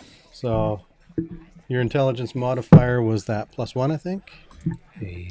Or no, +2. Oh, was +2. It was me all along. You, who has been ruining our lives. I told you it was you. This entire time. Hey, I'm the dungeon master. You guys better fucking. Don't piss him You off. shit together. I'm like the boss here. Right? I think we need to step outside your piss. You know what's really great. You know, you're not perceiving that we're about to beat you up right now. So, we'd be playing with somebody that like, just a fucking dick, right? And the dungeon master, Greg, and I would be like, And then the Turask. and they never made their rolls. They like died quite often, and they stopped playing, which is handy. So you can like bully someone out of the game. Is that what you're That's saying? the whole point. Is No, we bullying don't do people. that. We don't do that. This isn't We don't included. bully. We just throw shit at them. We coax. This isn't the place for you. Okay. So we continue. You're gonna choose 9 of those skills to be good at. To put it into context, I had 4. Oh wow. Okay. So to give you an idea, just a quick rundown. Acrobatics, that's jumping around and doing flips. Greg's guy could just use the toilet. That's Yeah, it. that's about it. He just sits on the throne. Use the toilet. All right. He's got 0. He's got a minus. He never hits it though. He's got to lift the seat. He's got no dexterity. So he's just a flesh bag then. And he's got -2 his fortitude. Yeah. So he's just constantly on there. Right. He's shitting himself nonstop. Yeah, pretty much. Yeah. Hey, it's gonna be incontinent. It's gonna be a real challenge to play the character, but he's been playing for like 65 years. We should name a band Incontinent Elf. On the shelf. That Hey everybody, I'm Tyler from Incontinent Elf. On the shelf. That'll be your number 1 hit. Stop saying on the shelf. That's not the name of our band. You're ruining our gig, man. It's not my band. So bad. It's Incontinent Elf. There's no shelf. Getting kind of sad. Okay, in here. moving on. Okay, so I got to pick 9 Yeah. that So I'm awesome at. here's your quick 1-sentence idea of what each of them are. Okay. Acrobatics, your ability to tumble and jump on things. And sniffle. Carry on. Arcana is your knowledge of magic. Okay. Okay. Athletics is your ability to lift things and do things that are strength related. Okay. So when it comes to physicality, acrobatics is your dexterity physical stuff, and athletics is your strength physical Strength stuff. stuff. Got it. Right. Crafting, if you want to make things, like if you want to be good at Making bombs. making bombs, but that takes more feats to do that. So it's Damn built- it! You always ruin it, Greg. I try. That's what I'm here for. I just want to make bombs. That's what the That's rules. the one thing that I always ask Can't Greg. call them that though. Hey, That's the thing. Greg, will I be able to make bombs? You might. And then he's always like, no, you gotta do it. You gotta like reach level 6. You can, but So you can say like, am I allowed to make a bomb now? no, No, can't. No. Can't say that. Okay. no. You can make like a shovel. If you Okay, want. got it. You're like, But if you had the right components to make a bomb, you can definitely roll and see if you make something. Because you could make a bomb out of. But how many times do we have to say make a bomb before we get like shut down by like some sort of government agency? but what are we going to use said for bomb for? What is our intention? We're going to use our bombs. All of our bombs. This is a game. They're used for We're good. playing a game. Okay, it's a game. Deception. It's tricking We're people. gonna just stop saying that word now. Deception. Yes. Some AI is picking us up already. Totally. Guaranteed. Deception, charisma based. I think I hear a helicopter over our studio here. You want me to sound? Okay, diplomacy. Diplomacy is talking to people and making them agree with you, See, I think I'm good at that in life. You need diplomacy. You would have a lot of fun with that. right? Or you just go intimidate instead, right? Which is bullying people. Both. I'm more of a diplomat than I. Right. And the funny thing is, diplomacy or intimidation, it's the same skill. This is- It's charisma based. Same, So, same. One's just got a big smile on its Right. face. right. So That's right. Charisma or diplomacy would be in a formal setting, getting somebody to agree with you. Right. Intimidation, that might come into play during a fight In the tavern. where you want to demoralize somebody so they're not as good at fighting. Yeah. Right. So that's another way to look at it.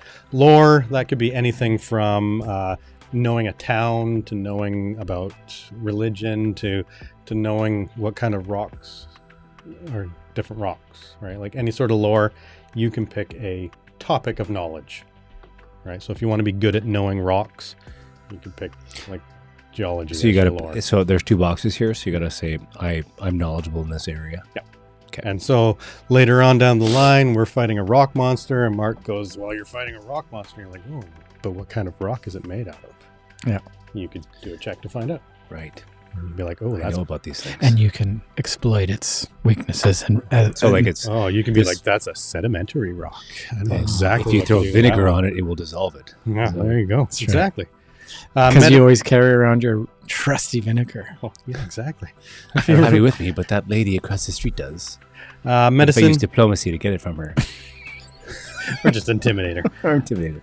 Medicine is making people feel better, healing, bringing back all the hit points that we lost. We're not about that. All right. Nature is Just kidding, we are. Nature is your ability to know nature, understand nature, Nowhere to go to the bathroom. know where to go to the bathroom, know how to dig a proper That might hole. be important. All right. Okay. Occultism is your knowledge of like the weird side of magic, not the wizard side, but like the supernatural side of magic. Performance is performing. So if you want to be a juggler or you want to be a singer, you can make a living off of that while you're playing the game. It worked for Rand and Matt in the Wheel of Time. Right. Of course. Society is basically knowing what's going on in the town. Okay. Right. Stealth is sneaking around, being quiet and being unseen. Survival is making a go of it in nature. Right. So knowing what berries to eat, Knowing where to go to the bathroom. where to go to the bathroom. There Right. you go. Same thing. Anywhere. And thievery, unlike stealth, thievery is the ability to take things from people without them knowing. Right? So pickpocketing, stealing, that kind of stuff. So you can sneak up on them with your stealth, and then you use your thievery to actually take the item out of their pocket without them seeing. Could you steal their hearts? Well, You can. probably with a performance. With the performance. All right, if it was good enough. Got it. All right. So let that one stew. Think about what you'd like your character to be good at. You're going to choose 7 of those, or sorry, what was it? 9. 9 of those eventually Holy moly. Yeah, the Oh, so road. this is in time. in time. Okay. I'll give you a couple minutes. Oh, That okay. was you, that bump. That was me. I'll take full credit for that one. So do I need to pick all 9 now? We'll come back to it. Okay. But just know that you're going to pick 9 of those because there's still some that are going to be given to you. So let it ruminate. Ruminate. Okay. Like a fine wine. Yes. Like this So now coffee I'm drinking. we're going to come Lovely coffee. all the way to the bottom of the page. And you see weapon proficiencies. Yes. And that good old TEML again. And trained in unarmed. Where's unarmed? There isn't one, so you got to take one of those other boxes and write Ooh. unarmed. Wait a minute. He should have been a monk. A monk. No, we already have one. Yeah, we got a monk already. Yeah, we got a monk. Everybody needs a monk, and we already got one. We got one. Okay. He's not I'm here writing with it in us the box, I take it, right? Yep. So I'm trained in that? You're trained in unarmed, and you're trained in simple. Okay. And then I'm going to get you to take the other box. Yep. And just write rogue in there. That's not me. That one. It's totally... I don't think it's me. Okay. I am now rogue. And you're trained in that. And so the reason for rogue being What are there... you doing? Everybody move their microphone. I think it's Off the Greg table. doing it. I'm not, mine's not doing it. Do it on purpose. Just, He's just rubbing the table. He's I excited. totally just... My hands- I This ratted- is his I passion. just ratted you out. my hands are on the table. Hands up. 7 up, stand up. Is it the table? I don't know. We'll I figure think it out. I fixed it by moving my mic. You know, this think is you did. this is Yeah, the carry first run, so Bear with us. it's our first rodeo. We're new at this. We're just learning this game right now. If you're still watching, put your comments in the chat. I like that. Mhm. Make sure you follow and subscribe. Hit that smash. They say smash it. Smash it. Smash that like button. Mm. And eat that hot And then dog. say no whammies. I'd love a hot dog right now, actually. Okay. Best in town. So rogues have just a couple weapons that they're good at. So that's why I told you to just write rogue, because you can use a rapier, a sap, a short sword, a short bow, and those are all just the rogue weapons. So if you want to know what the rogue weapons are, we can always reference it later. Okay. And then, we're gonna go all the way back up to the top. Very, very logical how we navigate through this. It's like a polka dance. All right. Right above those saving throws we worked on, we have armor class. Okay. Armor class is how hard it is to hit you. AC. Oh. Right? Armor class. I am very hard to hit. You are. All right. And so now there's different kinds of armor you can wear. They have different effects. You are trained in light and unarmored. So when we look... As in like a fleshlight or? Sort of. We'll let that one set like a... Yeah, Hey, kids. we forgot to say in the beginning, this is not a show for children. Okay. Hang on a sec. Let's go back. Hang on. Whoa. We're starting over? We forgot to mention, The disclaimer. do not let your children watch this show, including my children will not be watching this. Or anyone who is easily influenced By drugs. or frightened or intimidated. Yeah. Oh, now we got that song again. Anyways, continue, guys. I'm so sorry. Well done. Derailed. This message was brought to you by Dentist on Demand. Mystic Wolf. Mystic Sorry, Wolf. Dennis on Demand. Carry on. Unarmored and light. Unarmored and light. You are trained in both. Okay, so I am trained in unarmored and light. Yep, so... Right There it is. there. Yeah. And light. Got So if you're wearing no armor, you are unarmored. If you're wearing like leather, you're wearing light armor. it. Got it. If you're wearing like full plate mail, heavy duty knight armor, then you'd be like wearing heavy armor. Right. Okay. If you wore that, you'd have a penalty because you're not trained in it. Right. So you stick to light and unarmored. Generally. You just What's- want to, like, as a rogue, you just want to avoid everything. What's medium? Medium is like chainmail and that kind of stuff. Okay. Mithril. Oh, Mithril.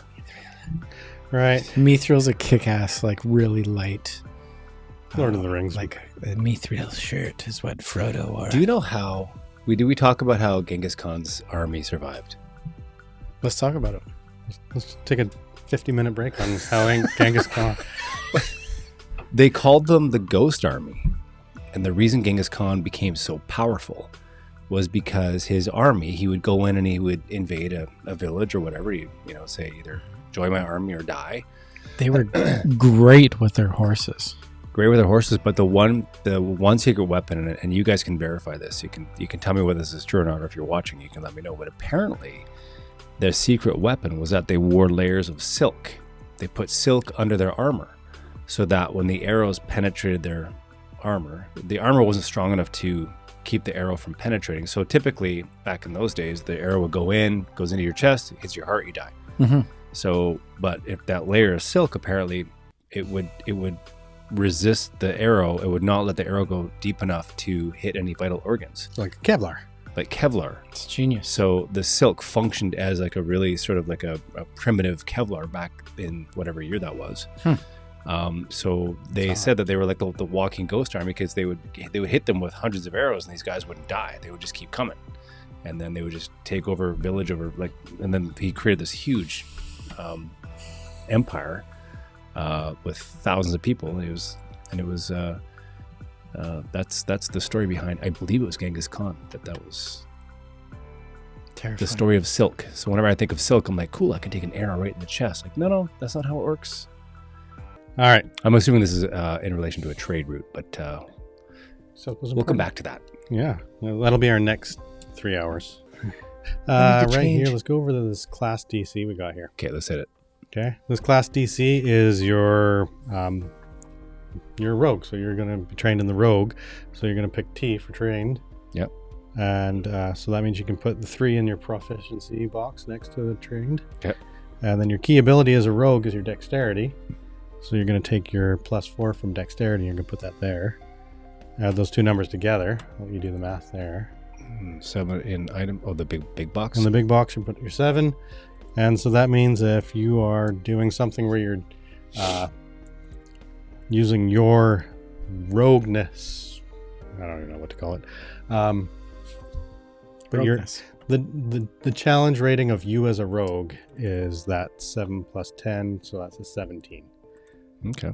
And where do I put the 17? Is it In that big box. Oh, in the big box. So Got instead it. of a 7, you're going to add 10 to it and make it a 17. Got it. Okay. Okay.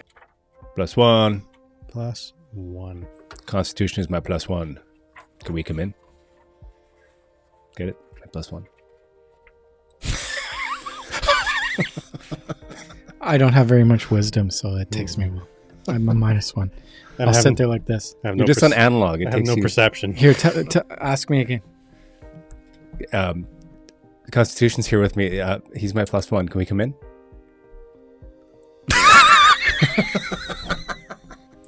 That's what a -1 wisdom will give you. I think it's -1 intelligence. There it is. There it is. Yeah. All right. Hit points are going to be 8 for being a human, 8 for being a rogue, plus your 1 for have a constitution bonus. So in your hit Talking real points, fast now. Okay, yeah. max, you're going to have a 8 plus 8 plus 1, 17 hit points. Okay. So, That's to start. yeah, 17 that's not bad. kids. We're these building days. a strong kid here. Mm-hmm. Kids these days have it easy. I remember starting with like 4 hit points. I'm like, I'm a wizard. I'm going to die in the first time I sneeze. Exactly. Yeah, and you did a lot of the times. I cast a spell with that sneeze. Back in the day, back in the 80s. Not that long ago, but you know what I'm saying. All Okay, right. 17. Okay, we're almost there. You almost have a character, This is exciting. right? Sorry, let's take that again. This is exciting. Wow, this is so exciting. No, I'm not being facetious. I'm trying to You're just being rude. make sure the sound coming out of my mouth it reflects the enjoyment I feel. That's kind of like when we went skydiving. We did, yeah. I was falling out of the plane, and as I'm falling out of the plane, I'm looking down. I'm like, this is really cool. And we have the guy attached to you who's going down with you, and he's filming it all, and he's got a stick. And I'm like, this is going to be the most boring video anybody has ever watched, because I'm just like, oh, this is kind of cool.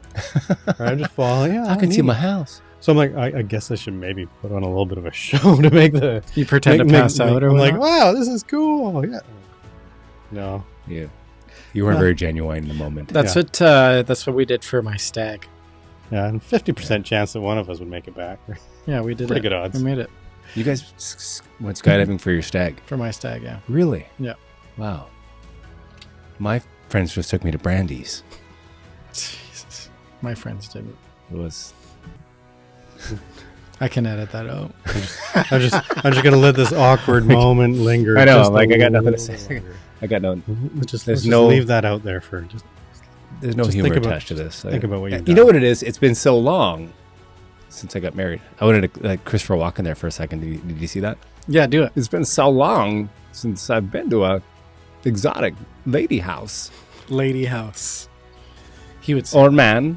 It's 2022, man or woman. Carry on. carry on. Okay, what kind of rogue do you want to be? Christopher Walken. Christopher Walken rogue. No. Do you want to beat people up? Yeah. Do you want to be fast talking and use your words to get yourself out of situations? Think Han Solo would be your scoundrel. Keep going. Do you want to be a thief? And it's all about the stealing. That's fun. It's always fun, yeah. It's all about the getting behind somebody. Do you What want- else is there? Well, those are your 3 choices. You That's get my 3. 3 That's pretty choices, good okay. that you have. So I can beat people up, or I can be a fast talker, or I can steal stuff. Yeah. So do you want to be sneaky? Do you want to be rough and tumble? Or do you want to use your words to get yourself out of situations? I might want to be sneaky. Sneaky, sneaky. Okay. Yeah. So your racket is going to be thief. Now there's no really good spot for that. So you're just going to go up to where you have your class. Yeah. And next to rogue, you're going to write thief. Nothing beats the thrill of taking something that belongs to someone else. All right. I don't know. I've never done it. I'm just reading what it says here. I swear I'm not. You might be a pickpocket working the streets, a cat burglar. When a fight breaks out, you prefer swift, light weapons and strike where it hurts. When you attack with a finesse weapon, you get to add your dexterity modifier to damage rolls. So what this means is your dex bonuses are going to matter more now. Okay. Right. So as a thief, as long as your weapon says that it's finesse, then your dexterity goes on there for damage. Okay. Very cool. Okay. Let's see. Is it going to give you anything else? You are trained in thievery. So if you haven't already selected thievery, that's not one of the 9. Tyler, thanks for selecting the rogue. It's the longest character to put together. Nice. It is the most... Actually, if we want to do a introductory to building a character episode, we did it. Mm-hmm. Hey. Another 4 hours. Let's go. Hey, happy birthday, by the way. Apparently we missed it. That's true. We've been here so long. I'm a year older. Wow. Okay. Now... But it's going well. You get to flip the page over. We're being very comprehensive here. We're getting exciting. And now there's only this many more boxes to fill in. There's only We're getting 75 more components to fill out. We did it. We did it. I gotta call my mom that we did it. It's going to get picked up. Well, you come pick me up. We got Tyler, a character in Pathfinder. All right. In your class features, you're going to write sneak attack in the first box. First feature is sneak attack. Sneak attack. So rude. And the next one, you can write surprise attack. Oh, wow. Surprise attack. Surprise. I'm here to slit your throat. Again. Couldn't do it the first time. Okay. I didn't roll a 20. Okay, I got sneak and surprise. Oh, I was getting into that one. I know, I'm trying to Oh, you Just turned off halfway through. There it is. It's like silk meets silk. Now we've been talking about Silk silk. meets the sheet. What are you so stuck on silk? No, I for? was going to say seal You meets know what- PM Dawn. So what your character should start? You just wear a silk, Silk robe. No, not even a robe, like a onesie, right? Oh, it's my lucky day. It's an archer. Bring it to me, bitch. I don't even have to jump around. shoot it at me. Oh, look at that. It's silk. Did you see? Notice how it didn't penetrate? And then they tell a That's what joke. she said. Happy wedding night. What is that? You guys are nuts. All right. You get a feat, a rogue feat to be exact. Can you have two? Okay. No, he gets one. Sorry, Only one of his rogue That'd be feats. called a foot. foots. So now, a couple options here. Okay. You can be nimble and dodge people. Okay. This is probably one that people take the most. If a creature attacks you, you can try and dodge it. You gain a +2 bonus to your armor class against the attack. Okay. Right, so that's a nice easy one. It just means that you're harder to hit no matter what. Okay. Right. You can be a trap finder, which means you're looking for traps that, tripwires and bombs and all those kind of fun things hidden in the ground. Okay. Right. You can have twin feint, which means you get to make attack with 2 weapons. If you have 2 weapons, you can also trick people with them, like a duelist would do, like somebody doing fencing. Okay. Like a feint. Or you can do the you're next. This is if you're trained in intimidation, you can, and you've reduced an enemy to 0 hit points, you can then threaten somebody else and make them worse at fighting. Oh, that'd be fun. That would be fun. Right? So, But is that like if I'm not very... Oh, hold on. He's still pretty good at fighting, right? oh yeah, you're good at fighting. So then you hit somebody, they are reduced to 0 hit points, so they are in the process of dying. And as they lay there dying, you look at the next person and say, "Hey, you're next." And that person goes, "Crap, I'm a little scared about that." You are next. But does that With a affect? double finger. Does that affect them though? You're Yes. next, bitch. It gives you get a bonus to intimidate them, and you get to demoralize them. Oh, that's always fun. In life too. right? And so when somebody's demoralized, their rolls get worse. So they'll get a penalty to roll to try and attack you. They might get a penalty to their armor class to make them easier to hit. So basically, you're just scare the crap out of somebody and kind of shake them. Right. Okay. Right? Is that my list? Yep. Those are the 4 you can choose from at first level. So I might want to pick that one just for fun. adds a role play element. Yeah. Okay. Right? Gives you something you can do in the role play. Okay. Okay. So what is it called? Under feet, that first one there, you are next. I want to see that used often. Mm-hmm. Well, it's like the Joker, right? Oh, yeah. It's like when he's like the pencil scene. Oh, yeah. That's, yeah. I wouldn't mess with it. Do you know the moment in that movie when you realize how truly terrifying that character was? Do you remember that moment in the movie? Oh, yeah. I don't know. Joaquin Phoenix played it pretty well as well. I actually haven't seen that one, so I want to see it. Not seen that one. I know. Yeah. But I will say that the Heath Ledger one, there was a moment in that film when you realize that he's just like a complete psychopath. He got yeah. That was one of the best played roles, and he captured the psychopath element of that character so well. It's unreal, yeah, unreal. In a unique way, which like back in 2008, 2009, that was pretty cutting edge, like acting work, I will say. Yeah, rest his soul. Mm-hmm. It's a tragedy. Okay, so feature number 2.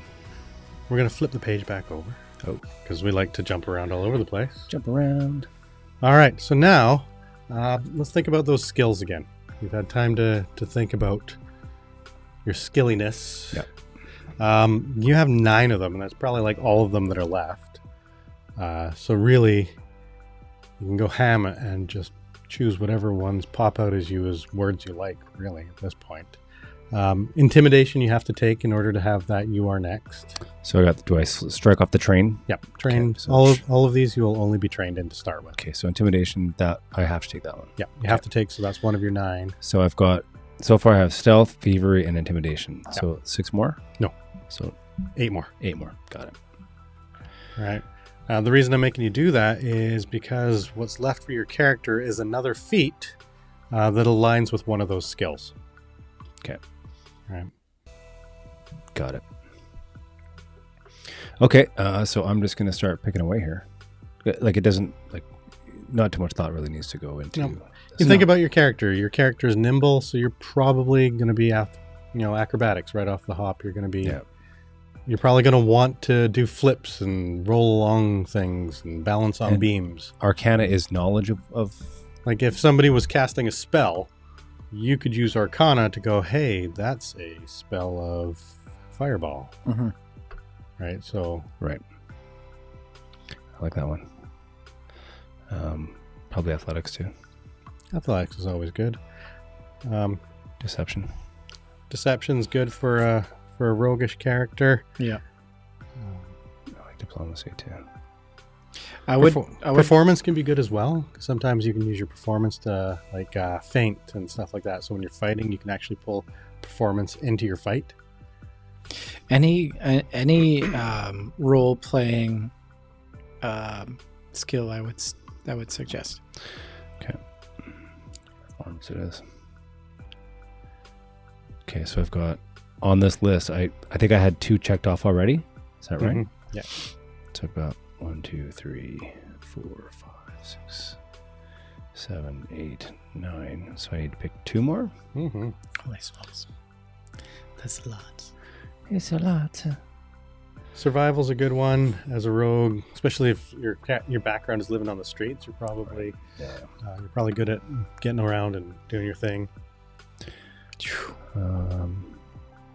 Lore seems like a tough one because you kind of got to pick a category. Yeah, you got to pick something, right? So like, I mean, it could be wine. You could be like a wine connoisseur, really.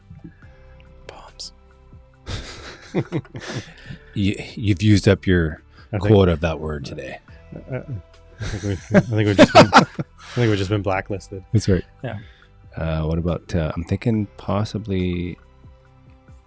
See, the question is like if you look at society versus nature, Right. So society is like street knowledge, right, versus nature, which is nature knowledge. right? Where does your character fare best? I think he's more of a society guy. Right? Is he going to know the secrets of the town, or be able to know somebody who can get those secrets for him? Yeah.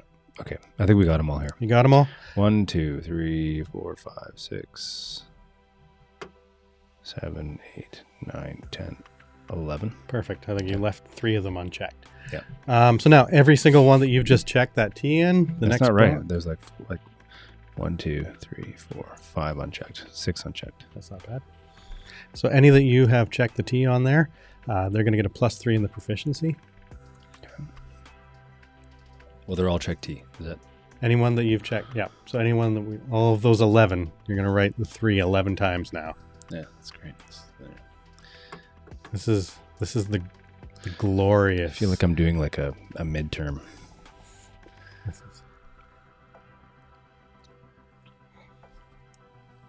This is a multiple choice question. Okay, go ahead. And so now, the harder part that takes a little bit longer, the next box corresponds to one of these ability scores. Okay. So where it says Dex, you're going to put your +4 in any of the ones that have the Dex for the box. Okay. Then you add the scores, and they go in the big box on the outside. So 4. Anything that's Dex, so your thievery, your stealth, This is really hard to read. acrobatics. Bottom one there, thievery. In there. Right, and then you can do the same for anything that's strength. You're going to do your strength bonus, which is +1. Anything that's intelligence, you're going to do a +2. Got it.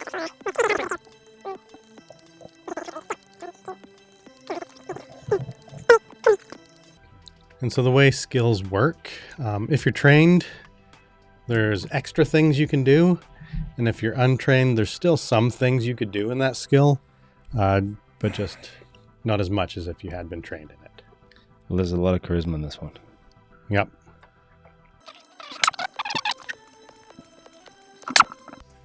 Done. Sweet.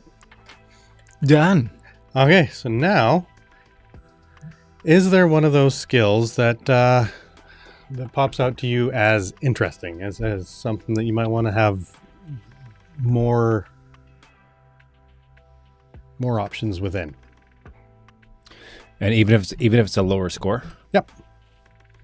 If you're like, I want to know more about like what can I do with acrobatics, or you know what, I want my character to really dive into this diplomacy thing. So what else can I do with that? Right, if there's one that you're like, you know what, that's what I want to role play is something in that area. Society interests me. Society. Yeah. All right, so let me just have a quick look here, because when I go to society, let's see if it gives you a. That one might come in handy. Yeah. So there's some skills feats. So we're going back to the other page here, so you can Okay. flip your page over, and we're going to look for a skill feat section. Yeah. Which is this one here. Okay.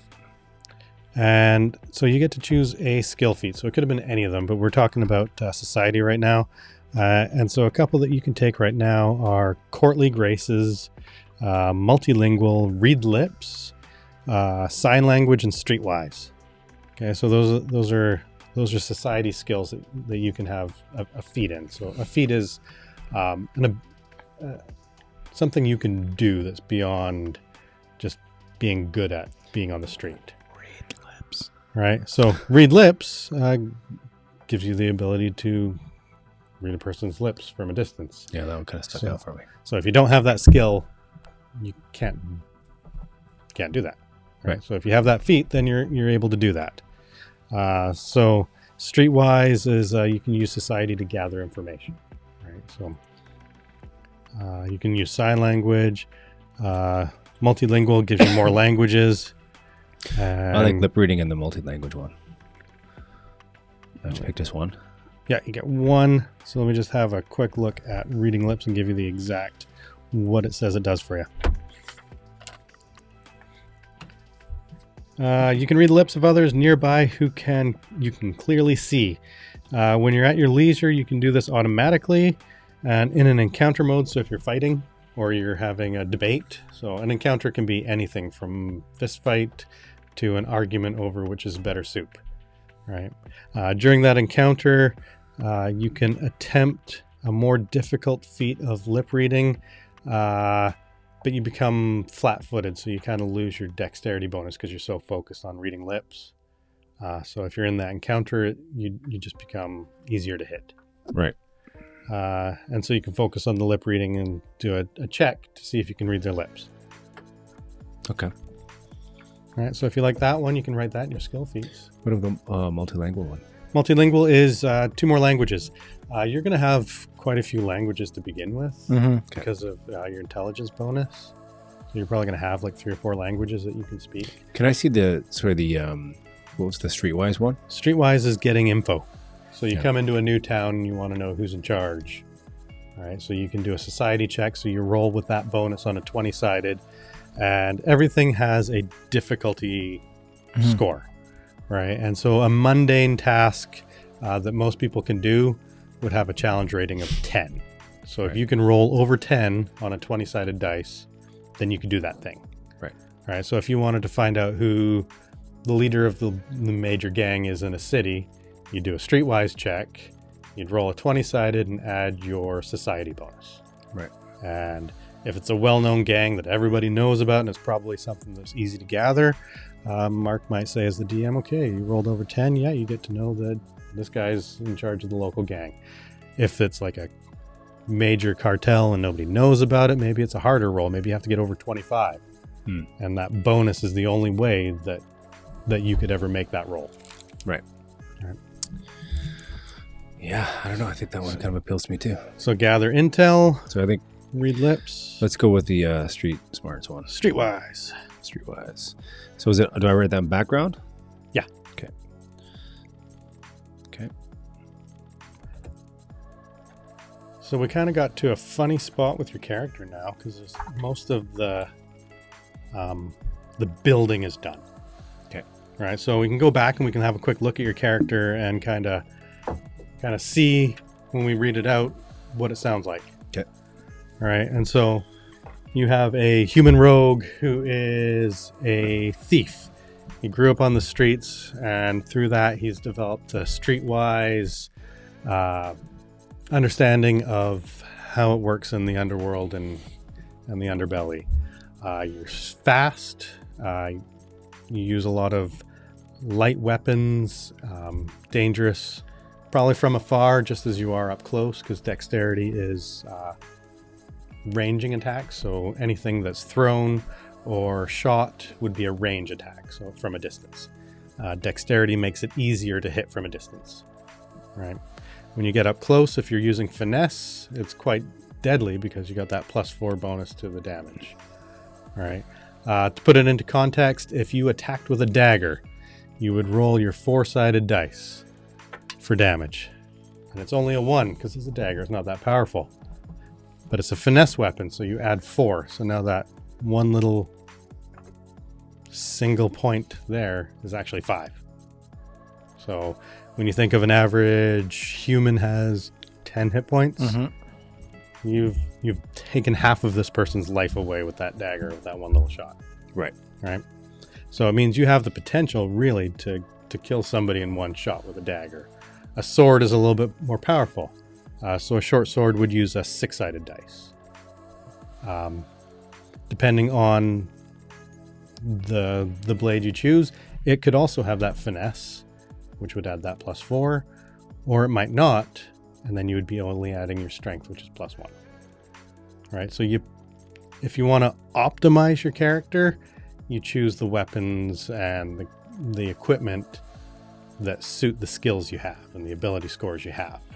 Right. Right. So it starts to shape your character. So if you're going for the best optimized character, you're going to choose a finesse weapon, right? And you're only going to use finesse weapons because that's where you get the most bonuses. If you don't care about that, you choose which is fun, right? So whatever weapon you want to use, you can use as long as you're trained in it. Got it. Obviously, your character is skilled. He's got a lot of skills that he can rely on to get himself out of situations without even delving into the using force. Right? He's nimble and has that natural dexterity, so he's a little bit harder to hit.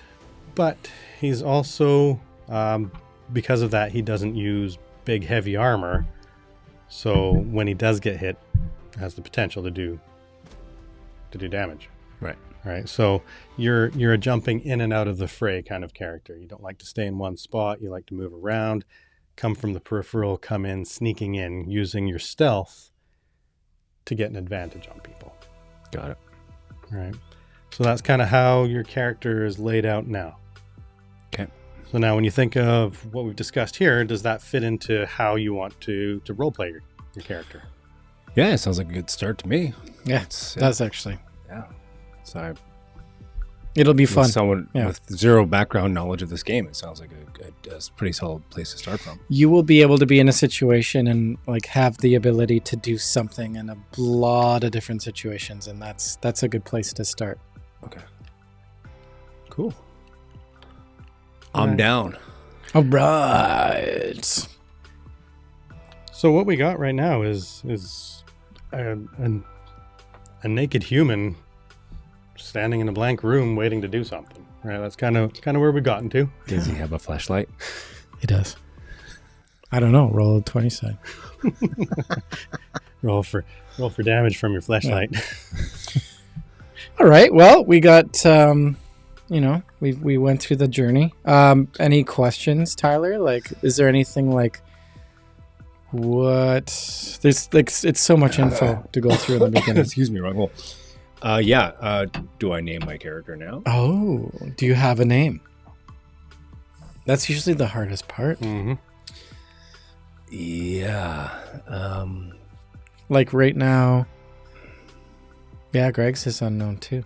Yeah, my character specifically doesn't know his name. Yeah, just because of the background I've chosen for my character. Actually, this is a good opportunity. Let Tyler know about your character. Yeah. So don't. Because it's going to work out for the quest. Well, it's Tyler's character, but I think being the character that I know you're getting yourself into, it's okay that you know Tyler's character. Okay. It's going to be we're more... going to leave Greg's character a mystery then. Yeah. Yeah. Ooh, the suspense. You'll have to tune into the next podcast in order to see. Wait till we start the journey. Oh, look at that. It was only 2 hours and 20 minutes. Am I a slow, like, is this a slow No. process? Like, was that? Like this, it takes a while to build a character. Okay. Like I've built enough characters. I could not build a character if I didn't reference the book. Yeah. Right. It's not going to happen. Right. There's so many different things. So you said you get yours started, you come and then you reference the book. Yeah, I'll be like 15 minutes from completion. Just out of the whim on top of my head. Okay. And then Greg's like, oh, yeah, okay, yeah, you should probably pick this, and that. Like, okay, thanks. Yeah, I'm ready to go. That's wild. Yeah. Right. We did this again. It would be easier. We did this again. You'd be like, I'd want to do this kind of character the next time. And the fact that you picked a rogue too, that's a pretty skill heavy. There's a lot of fields on that sheet that you got to fill out. So, like when I said fighter is the easiest, is because you get like 2 of these and you get weapons. Right. Yeah. So you're a fighter coming in every situation fighting. Yeah. No, there's nuances. You can delve off in different directions as a fighter. Are you a shield fighter? Are you a 2-sword fighter? Are you range with bow and arrow? Right. Like even within the simple concept of just a fighter, there's so many different ways you can go with it. Yeah. Right. When the rogue is skill heavy, the fighter is feat heavy. Yeah. Right. Okay. Yeah, I noticed I didn't have a lot of feats here. And yeah, like one thing that you'll get into here is like you'll have the character build and then you'll start playing, and who knows, maybe you'll play it completely different, right? You've never played before, so this is really interesting to me, actually. So how does it work? Knowing you well. Right. So the next step is we start playing. We play for an hour or two, an hour, and then like that. So is that the next step from here? That's right. Yeah. So the next episode will be us Starting to play. starting the campaign that I've begun. Cool. So I'm probably 2.5 episodes in already. Okay. Doing all the writing, creating all the NPCs. See, that blows my mind. You're writing a story for this? Yes. Okay. See that? A part of a story, because he doesn't know what we're going to do. Yeah. Okay. And we can ruin every single plan he has. You So can you're try. writing the outline of the story. That's right. Yeah. And so So I'm That interests me. creating the world that you guys are in, actually. Okay. That makes sense. right. Yeah. And if you're not a creative type, you go and you grab a pre-made quest. Yeah. Oh, so you can actually get And something you can, someone's yeah. already written. And as much as you want, you can just read page Yeah. by page through the script that So they give you. 4 warriors start in the meadow. So my favorite part about this, like, he loves building. He's the granular guy. I'm the Couldn't tell. Yeah. He's he is Very the granular. detail oriented. I love to create the worlds that these guys are in, and create cool situations and really nasty, awful people that they have to go up against and play those people. I think that's so much fun. So, as a sort of a teaser for the next episode, can you give me like a quick, like, give me like a 1-minute blurb on what the journey would look like, or is that too? I can't give that away yet. I can't really, Okay. because no, I can't even say anything, because you guys are gonna like drop ship into this place and go. Like, we don't necessarily have to even, like, our characters might not know each other. They don't. We might have never met, I will say that and something has forced us together. none of you guys know each other. You have no idea of any other character's existence. Okay. You might not even get along with them, All right. but that's If that's the world you're going to thrust us into. that's the beauty and that's the fun of it. Yeah. Okay. It's a very moist world he's thrust us into. So Moist. You said the word, Mark. the word.